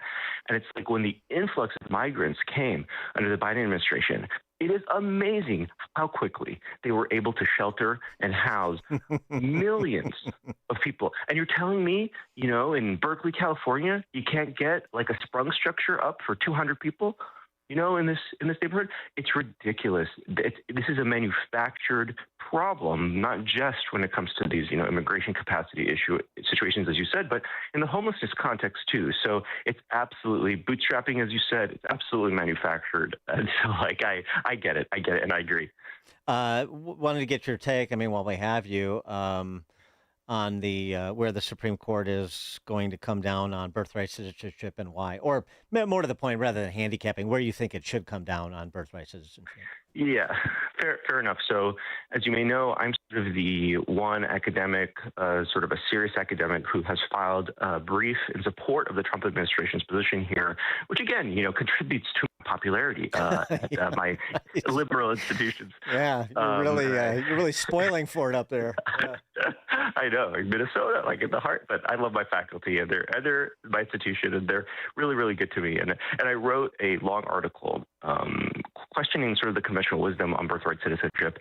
And the short of it is, that I've shown is when they said subject to the jurisdiction, right? The conventional wisdom is that this meant like criminal jurisdiction. Well, you can prosecute temporary visitors for crimes.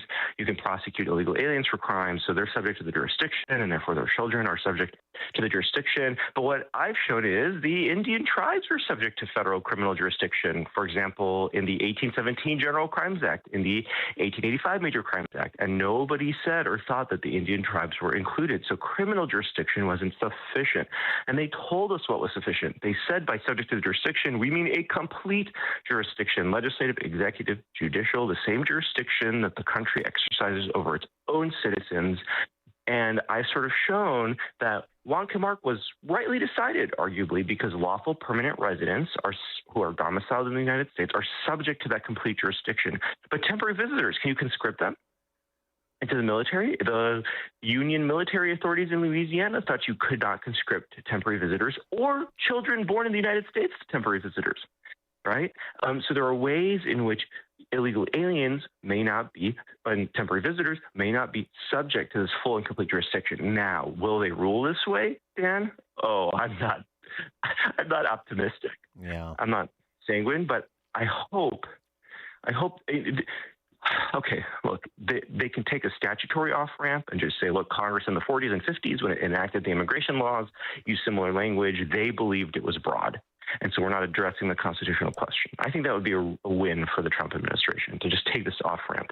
Now, realistically, Congress would have to get rid of the filibuster to do anything about that, right? But maybe it should get rid of the filibuster to do something about that. But if they rule on the constitutional question, I think all of these justices grew up in a time when the conventional wisdom was very, very strong, and they, for 40 years, in their formative periods as law students and lawyers, they just believed that this was an easy question, and the conventional wisdom was open and shut. But at least for the next 40 years, they'll have the scholarship that I've contributed and others have contributed. So it seems to me too that a favorite word of the left could be jujitsued against them here, and that's consent. I mean, you can't. This consent is a two-way street. And so without the consent of the authorities, as it pertains to your citizenship, it doesn't exist. Well, it's funny you say consent is a two-way street. Something on the Rationally Based podcast that we talk about a lot is when they talk about things like democracy, it turns out you have to be very careful how they define it. So they define democracy to be a substantive democracy, by which they mean democracy under certain conditions. So we interpret this to be progressives get the results they like, that's democracy. Right. Progressives don't get the results they like, that's not democracy. So judges should impose it, and that's a proper democracy because the judges enforcing proper conditions of democratic self-government. Yes. So, come on. You're not going to... I think progressives tend to lack the capacity for cognitive dissonance. They just don't understand what contradictions feel like for most people. Anyway, maybe I'm being a little too flippant with your audience here. But, no, not at all. It's consent of the governed unless the governed get it wrong. Then we have to step in. Oh, I totally understand it. Ilan Werman. He is the Julie C. Davis Professor of Law at the University of Minnesota, co-host of the Rationally Based is the name of the podcast. Professor Werman, thank you as always for joining us. Appreciate it. Thanks for having me. Bye-bye. Bye. And you joined us on the alphawealthgroup.com answer line. This is Chicago's Morning Answer. Your show keeps me alive during the week. There's nobody I'd rather listen to between 5 and 9 in the morning than you guys. On AM 560, The Answer. On Salem News Channel, principled voices are shaping today's conversation. Scott Jennings brings clarity to the toughest debates. Josh Hammer's blistering commentary puts politics and culture on trial. And Alex Marlowe's insight connects us to what matters most. Watch anytime on Samsung TV Plus, Pluto TV, or find us on your screen at snc.tv. 3 new shows, 1 powerful lineup. Salem News Channel, across America. Hi, it's Amy Jacobson, and last year I hired Level 10 Coatings to give my garage floor a total makeover, and I am loving it. It still looks great, shiny, and clean. Level 10 Coatings. Now, you've got to call these guys if your garage floor is cracked, stained, still covered in salt. Don't live like that. Get it done now so you can enjoy it this summer. Level 10 Coatings. They're fast, reliable, and highly professional. Guess what? I went to work. When I came home, it was done. A shiny, new, gleaming garage floor. A quick, easy fix.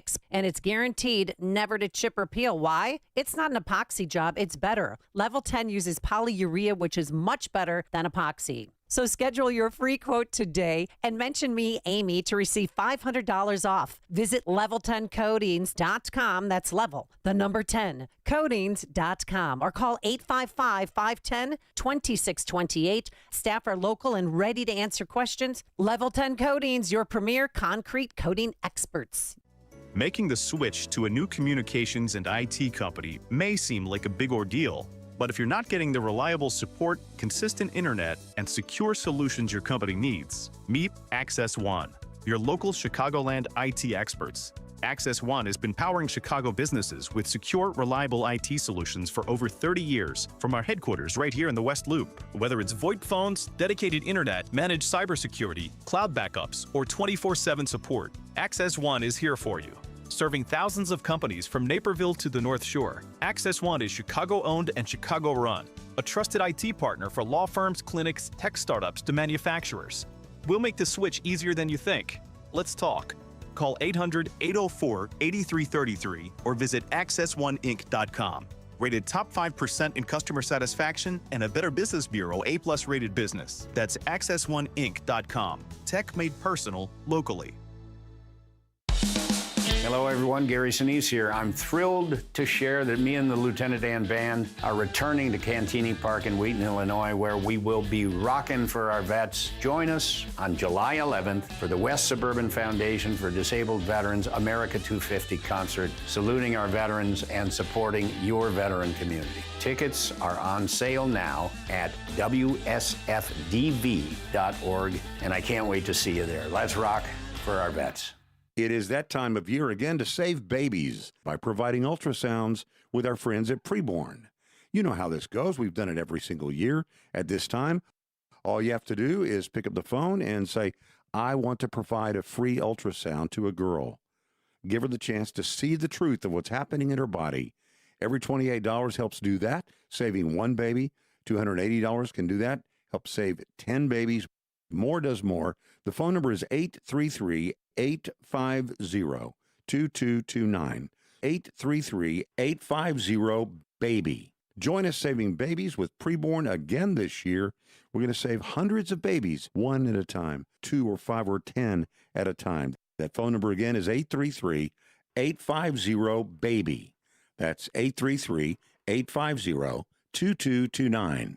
Or go online to 560theanswer.com/baby. 2 years ago, Bobby Carpenter completed treatments for knee pain at QC Kinetics. So we're checking in with the former college and pro football player to see how he's doing. I've been asked a lot, like, how long does this last? How long does it work? I go, I've had mine for a couple years, and everything feels very good. It feels just as good as it did when I started to turn the corner. Bobby's an active husband, dad, and business owner. That's why 2 years ago, he heard about QC Kinetics, the nation's leader in regenerative treatments, and he knew he could trust them for his chronic knee pain. And thankfully, with QC Kinetics, I was able to go through this, and my activities are the same as it was. I'm able to coach my kids in sports. I can play golf. I can go run. QC Kinetics patients like Bobby don't miss a beat. No surgery or rehab, just freedom from debilitating joint pain. Ready for lasting relief from joint pain? Call QC Kinetics today for your complimentary consultation and see if you're a good candidate. Call QC Kinetics, 312-827-6261. That's 312-827-6261. 312-827-6261.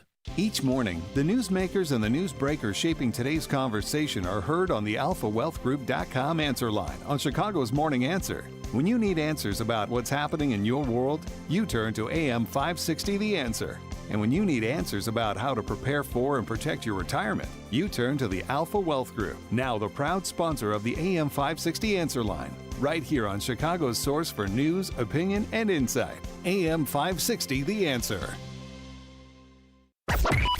AM 560, The Answer. All right, coming up at 8:38, our new segment, Stories of Real Americans, submitted by Real American listeners to Chicago's Morning Answer. You can call in, too, but I've got some that have been emailed to me. That's where we'll start.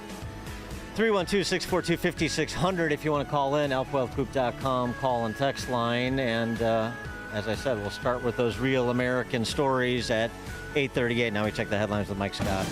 And no decisions yet, but there is word from the Supreme Court this morning that the court, from orders from last week's conference, has denied Trump v. Carroll this morning. That word from SCOTUS blog and other sources, and we'll continue to follow action at the court this morning.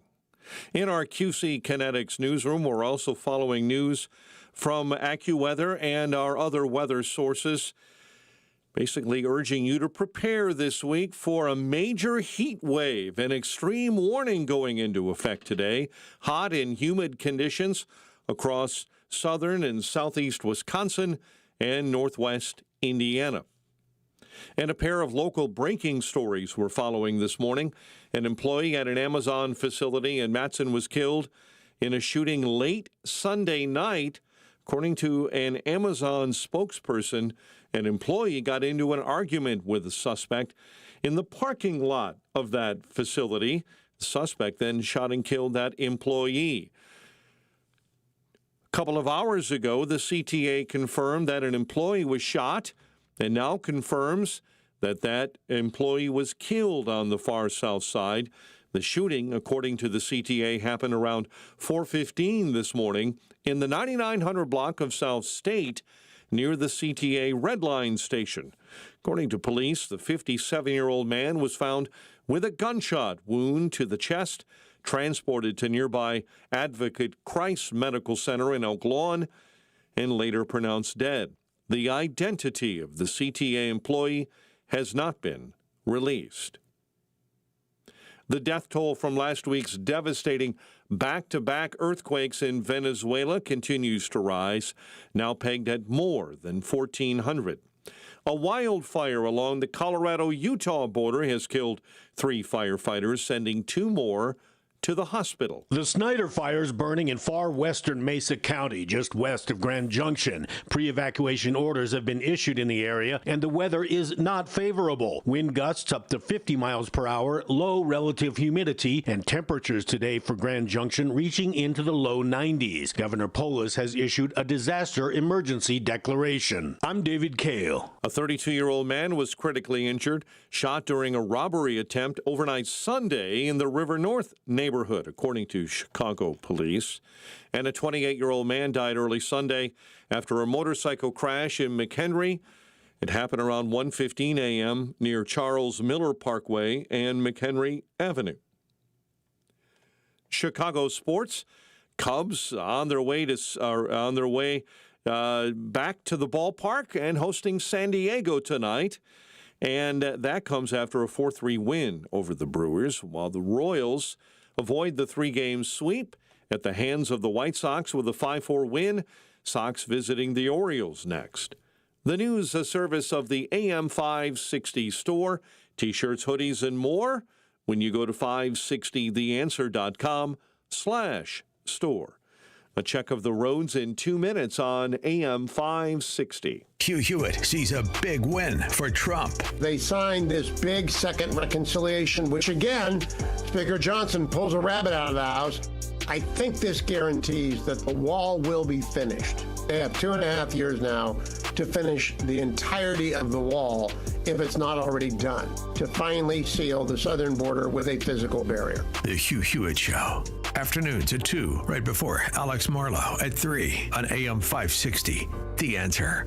Picture warm Gulf breezes, turquoise waters, white sand beaches. Now, add evenings of conversation with Salem Media's Mike Gallagher, Scott Jennings, Larry O'Connor, and Jennifer Horn. This November, sail from Fort Lauderdale to the Bahamas, Jamaica, the Cayman Islands, and Mexico on a 7-day journey built for those who love this country. Book your cabin today when you text the word cruise to 94878. Celebrate America's 250th anniversary the right way on the Gulf of America Cruise. Book your cabin now. Text the word cruise to 94878. You need a construction company, but who? Call Croscom. A construction company you can trust that shares your Christian and conservative values. For decades, Croscom has been doing work in Chicagoland, Northwest Indiana, and Wisconsin. Roofs, siding, windows, doors, gutters, basically everything for your home or business, even solar. Quality work and professional services that make you feel great about your decision to work with Croscom. Call Croscom. 630-871-5500. Give them a chance to earn your business. If your repairs are due to storm, fire, or flood damage, you need to call Croscom. They're licensed public adjusters. They work for you, not the insurance company. Croscom will work to get you the money you deserve, the maximum payout. They know the insurance companies and how to deal with them. They win for you. Call Croscom. Croscom Construction and Public Adjusters. This is Dan Lights with Croscom. You can trust us with your home or business for high quality work and fair prices. It's the only way we do business. 630-871-5500. CroscomPublicAdjusters.com. You need to be tuning into the Retirement Success Blueprint with Michael Stewart, the radio companion to the Amazon best-selling book, Success Blueprint, How to Build the Retirement You Deserve. Each week, Michael shares strategies designed to help reduce market risk through income-generating investments that can provide steady returns. Because if you can avoid a big loss, you don't need to take big risks. Catch the Retirement Success Blueprint with Michael Stewart, Saturday mornings at 10, right here on AM 560 The Answer. This hourly segment is brought to you by In the Know with Craig Bolanos, powered by VestGen Wealth Partners, Sunday morning at 10 on AM 560 The Answer. 8:39, Team Hochberg Traffic Center time, a service of Bank of America. An accident, right lane blocked westbound before Burr An accident on Route 53 northbound between the Jane Addams and Palatine Road in that really expansive construction zone. That's going to be a mess for a while. Solid traffic on the Tri-State northbound between the Reagan and the Ike, and delays on the Eisenhower this morning inbound between Austin and Racine. Bank of America is the sponsor of the FIFA World Cup 2026, dedicated to offering solutions to help businesses meet their goals. More at bankofamerica.com/game changers. Chicago's Morning Answer continues next. But now a check of your forecast in the Air Right Heating and Cooling Weather Center. Mostly sunny, a high 94, clear and humid overnight with a low of 78. Get the latest weather, traffic, and news updates online at 560theanswer.com. Now, from the Signature Bank Studios. AM 560 presents Real American Heroes. Real American heroes. Today we salute you, Mr. Ordinary American. Mr. Ordinary American. You never made headlines, you never sought fame, but your story helped build this country. I am a real American. Fight for the rights of every man. I am a Top of the morning, Dan Proft here. Yeah, I don't know which I like better, incorporating the Rick Derringer classic from the 80s or our producer Justin's impersonation of the Bud Light narrator. Pretty good. Yeah, this is where we just tell stories. It started a few weeks ago, just sort of something we're trying out here. You know, roll out the ball and play, see what happens.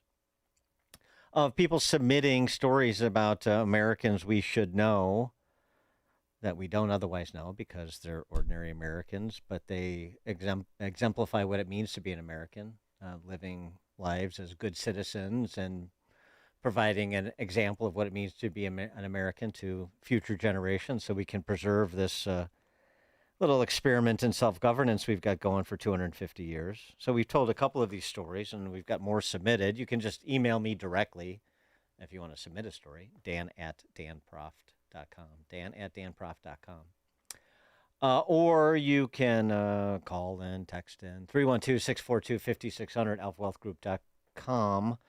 Call and text line, or you can email the station. Whatever. Somehow it'll get to me. So let's start. We've got a few. This is from Jeff in the 708. I'm a 1973 graduate of Wheaton Central High School. Well, that's where I would have gone if I had been a public for high school, which I was not. But then I think I would have had to flip over to Wheaton Warrenville South like midterm. I think if I'm remembering the timing correctly. But anyway, I digress. I'm a 1973 graduate of Wheaton Central High School, is Jeff. Unfortunately, in the last year or so, we lost 4 great guys who were respected teachers and coaches. This is back when real men could be teachers, and we all revered and feared the best of them. I still think often of the lessons I learned as a student and athlete.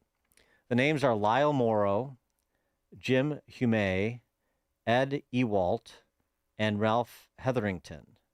They were all Midwesterners who shared with us their common sense, respect for others, how to win and lose, and a deep love for our country. They touched many lives as exemplified by the hundreds who showed up to celebrate their lives. Ralph, in particular, Ralph Hetherington, coached several boys and girls sports and taught history and business. We later learned through his obituary that he had a distinguished service record in Vietnam. He received a couple of Purple Hearts and 2 Bronze Stars. He never bragged about it or made a big deal of it. He just showed up every day and reflected those values in the way that he taught and coached. He loved golf, even learning to play one-handed after his shoulder replacement. And for several years, he was the starter and a fixture at Old Wayne. Oh, sure, I grew up playing Old Wayne. At Old Wayne Golf Course. It's too bad kids today don't have these kind of men to set an example for them. See, it can be something as simple as that. It's excellent. Thank you, Jeff. I got one here, another one here from Catherine. I mean, how can I not read Catherine's? They're puppy breeders. She and I guess her significant other, puppy breeders. Who's a good boy? Yeah, puppy breeders. Catherine and Scott from Twin Lakes, Wisconsin. That counts. And this is really well thought out and well written. This is her submittal, Two Moms, the story of success of two women ahead of their time. Helen and Shirley were born in the 1920s in Chicago and Michigan, respectively. They came of age during the Great Depression and World War II, married in the 1950s, like so many other women, and were very fulfilled stay-at-home moms in the 1950s and 1960s. Shelley's mother died when, excuse me, did I say Shelley? Shirley, Helen and Shirley. Oh, reason. Bad start. Helen and Shirley, okay, now we got that. Shirley's mother died when Shirley was 12 years old. Her father felt ill-equipped to raise a daughter and had her live in a convent to be raised by nuns. She was a high school graduate, married a World War II Navy veteran, and self-employed painting wallpaper contractor, and they raised 3 children in Addison, like Addison, Illinois here. Shirley was the neighbor everyone loved. Her door was always open, and the coffee in the 40-cup coffee maker was always fresh. Her motto was, if you come over to see me, stop by any time. If you come over to see the house, make an appointment. Okay. Shirley was a founding member of the Good Samaritan Methodist Church in Addison, which began in their basement. For years, one of the first neighborhood polling places was at their house, too. She loved music, organized the adult choir at Good Samaritan, established the community singing group, the Addison Choraliers, and a similar group in their Florida retirement community where they retired with a neighborhood couple. That's right, can't die in Illinois now without a state tax. Shirley had a successful business career by any measure, but especially for a high school educated housewife of her era. In West suburban Chicago in the 1970s, she worked in the heavily male-dominated auto industry and developed and ran the largest fleet leasing operation in the Chrysler Corporation. She received numerous national awards for her success, including one presented directly by Lee Iacocca. She left the dealer when she developed that program and moved to another suburban dealer where she did the whole thing all over again, growing it to the top of the Chrysler fleet business. She accomplished all of that with hard work and tenacity, not handouts or special programs to help women in business. There you go. All right, that's Shirley. Now Helen. Helen grew up near 51st and Western in Chicago. Her parents owned a bakery in Pilsen and raised Helen to value education and to be a good student. Helen was valedictorian of her high school class. Her only sibling was killed in World War II a mere 6 weeks before the end of the war. Helen graduated from IIT in the early 1950s with a degree in biology. One of her first jobs upon graduation was with the federal government as a napalm inspector. After graduation, Helen's mother wanted her to go to U of I, Champaign, for a master's, but Helen chose to get married and raise a family. She had 5 children. Helen left an abusive marriage, got divorced in the 1970s, something people weren't doing back then, and finished raising the children with minimal required support from their father. She started her career as a high school science teacher in her mid-40s at a Chicago public school. Never too late. She enrolled in one of the first master's programs in learning disabilities at St. Xavier College. She earned that master's degree, after all, moved into a higher pay lane, and started a program at her high school for students with learning disabilities. She then worked on another master's degree in math and earned enough credits to be qualified to teach math and moved into another higher pay lane. I read these stories and I feel very lazy and unaccomplished. Anyway, in the early 1980s, when she saw the rise of the computer, she purchased with her own money a portable computer to use with her learning disabled students. She said that she saw computers as the future and wanted to give her students hands-on experience with the new technology. The neighborhood of this school was not a good one, and like a war combat veteran, Helen only shared a few negative stories about working there, like getting mugged and having a convicted felon let her back into her class. Her life... her life motto was, if you can't say anything nice, don't say anything at all. I've heard that one. Not a acolyte of that, but yeah, I've heard it. While she was going through those master's programs to earn more money, Helen took a part-time job at a bank where she worked after school for several hours every day. She worked that part-time job as well as a full-time teaching job until her retirement in her late 60s. Wow. Impressive women. Helen and Shirley came from very different backgrounds but had many things in common. They were women of faith. They believed that nothing was achieved without hard work. They spent every waking minute being productive in some way. They were consumers of news and current events. They never complained about problems in their lives because they were busy figuring out how to fix those problems. They were devoted to their children and very proud of how successful each and every one of them turned out. By the way, Helen is my mother, and Shirley is my husband's mother. We know how lucky we are to be raised by these incredible women and to witness their successes. Catherine and Scott, Twin Lakes, Wisconsin, formerly Southwest Side, and formerly Addison. Wonderful. That's what I'm talking about. That's pretty good. Love those stories. Thank you, Catherine and Scott. All right. Ron on the South Side. Hey, Dan. Dan, in 74, me and some guys and young ladies started. 74? How old are you, Ron? I'll be 69 Wednesday. All right. Call you because you're going to have to say happy birthday. I am. Now, look at I'll sing it. Hey, Dan. So we started working at Jewel. And so what happened, there was a lady, and her name was Miss Essie Boyd. Dark-skinned, beautiful black lady.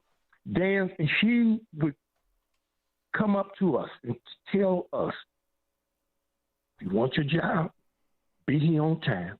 We had to wear ties back then, bag grocery. You be on time.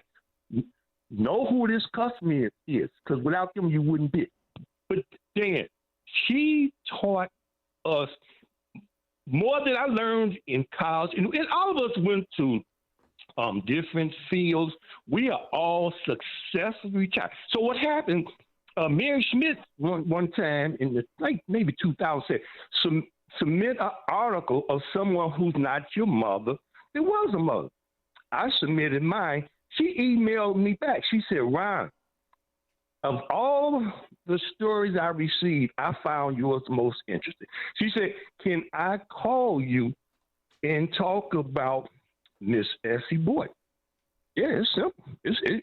It's real simple. So we did that, but we ended up taking her out and got flowers, took her out, and she told me, Shell, I just didn't know that y'all felt that way about me. Like I said, back then we didn't. We thought you were mean, but so we ended up taking, and it was published on Mother's Day, and she called me and thanked me. It's the most, and when I retired, that was the story that I gave. That got me where I need to be. But certainly, you know what, Dan? You know, she told me, y'all all came from wonderful families. So I didn't have that much to do. It was just supplemental. So she's passed, but God, thank you. And I'm telling you, man, firemen, lawyers, policemen, we all get together.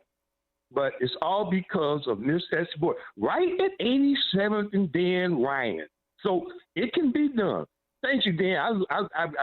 Man, this is going to be a good segment. All right. I'm good. I like it. Yes. As long as we tell stories like those of Essie Boyd. Thanks for the call, Ron. That's a great one. Yeah.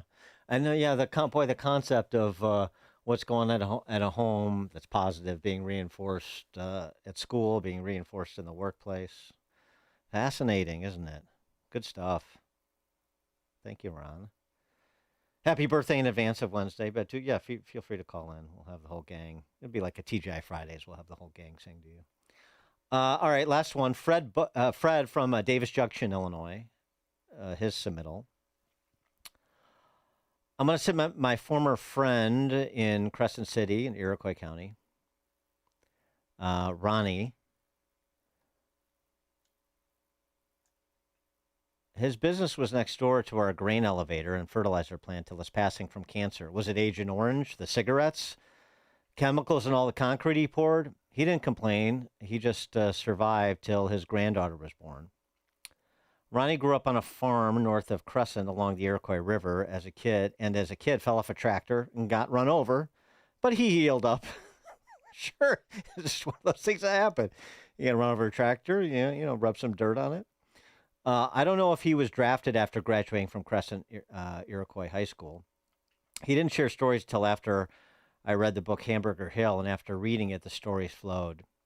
He was a 101st Airborne ground pounder, small in size, and a tunnel rat. His biggest disappointment was Hamburger Hill. He was one of 7 in his company to walk off the hill. The rest were killed in action or MIA. It was 7 days of climbing the hill and getting driven back down the hill because of the dug-in positions with the tunnel network. As the day's battle heated up, the VC would vanish into the tunnels, but the hill was next to the border of Laos, and they would retreat across the border, and our troops couldn't follow. It was maddening. In the final day, he got helicoptered off to China Beach and had all the steak and Budweiser that he could consume, he and his brothers in arms. Then off to another mission in the jungle. What upset him was later, after all the blood was spilled, they gave the effing hill back. He was going to re-up. The payment was like $7,000, enough to buy his wife a Chevy Impala. But he wanted to go to training to teach survival. He learned in the jungle, in the meat grinder. But his brass wouldn't allow him. They wanted to send him to Arizona to the motor pool, so he walked away. Came back to Iroquois County and partnered with his brother-in-law pouring concrete, and grew the company concrete construction building commercial. Grew the company concrete business into construction, building commercial buildings and home construction, employing 25 to 30 people. Being non-union, he had to face Scabby the Rat and threatened with violence, but he never backed down because he had more guns. Yeah, well, it's helpful. Years later, he went back to Nam 2 to 4 times and made peace with his former combatants. Interesting.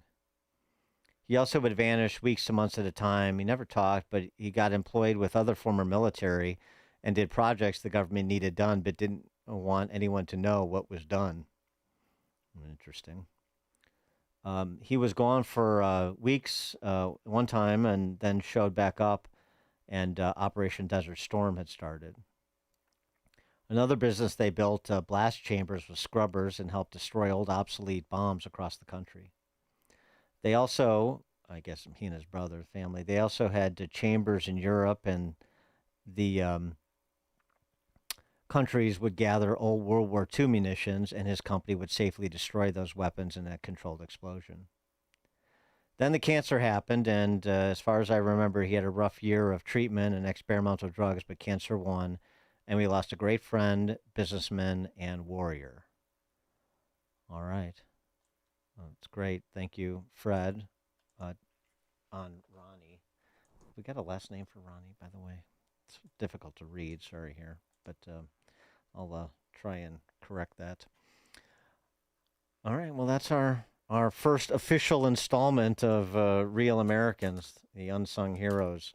Thank you to all those individuals who contributed, both the email as well as Ron on the phone. We'll keep it going. Again, submittals, just email me, dan@danproft.com, dan@danproft.com, or email the station or text us or call in the next time we do it.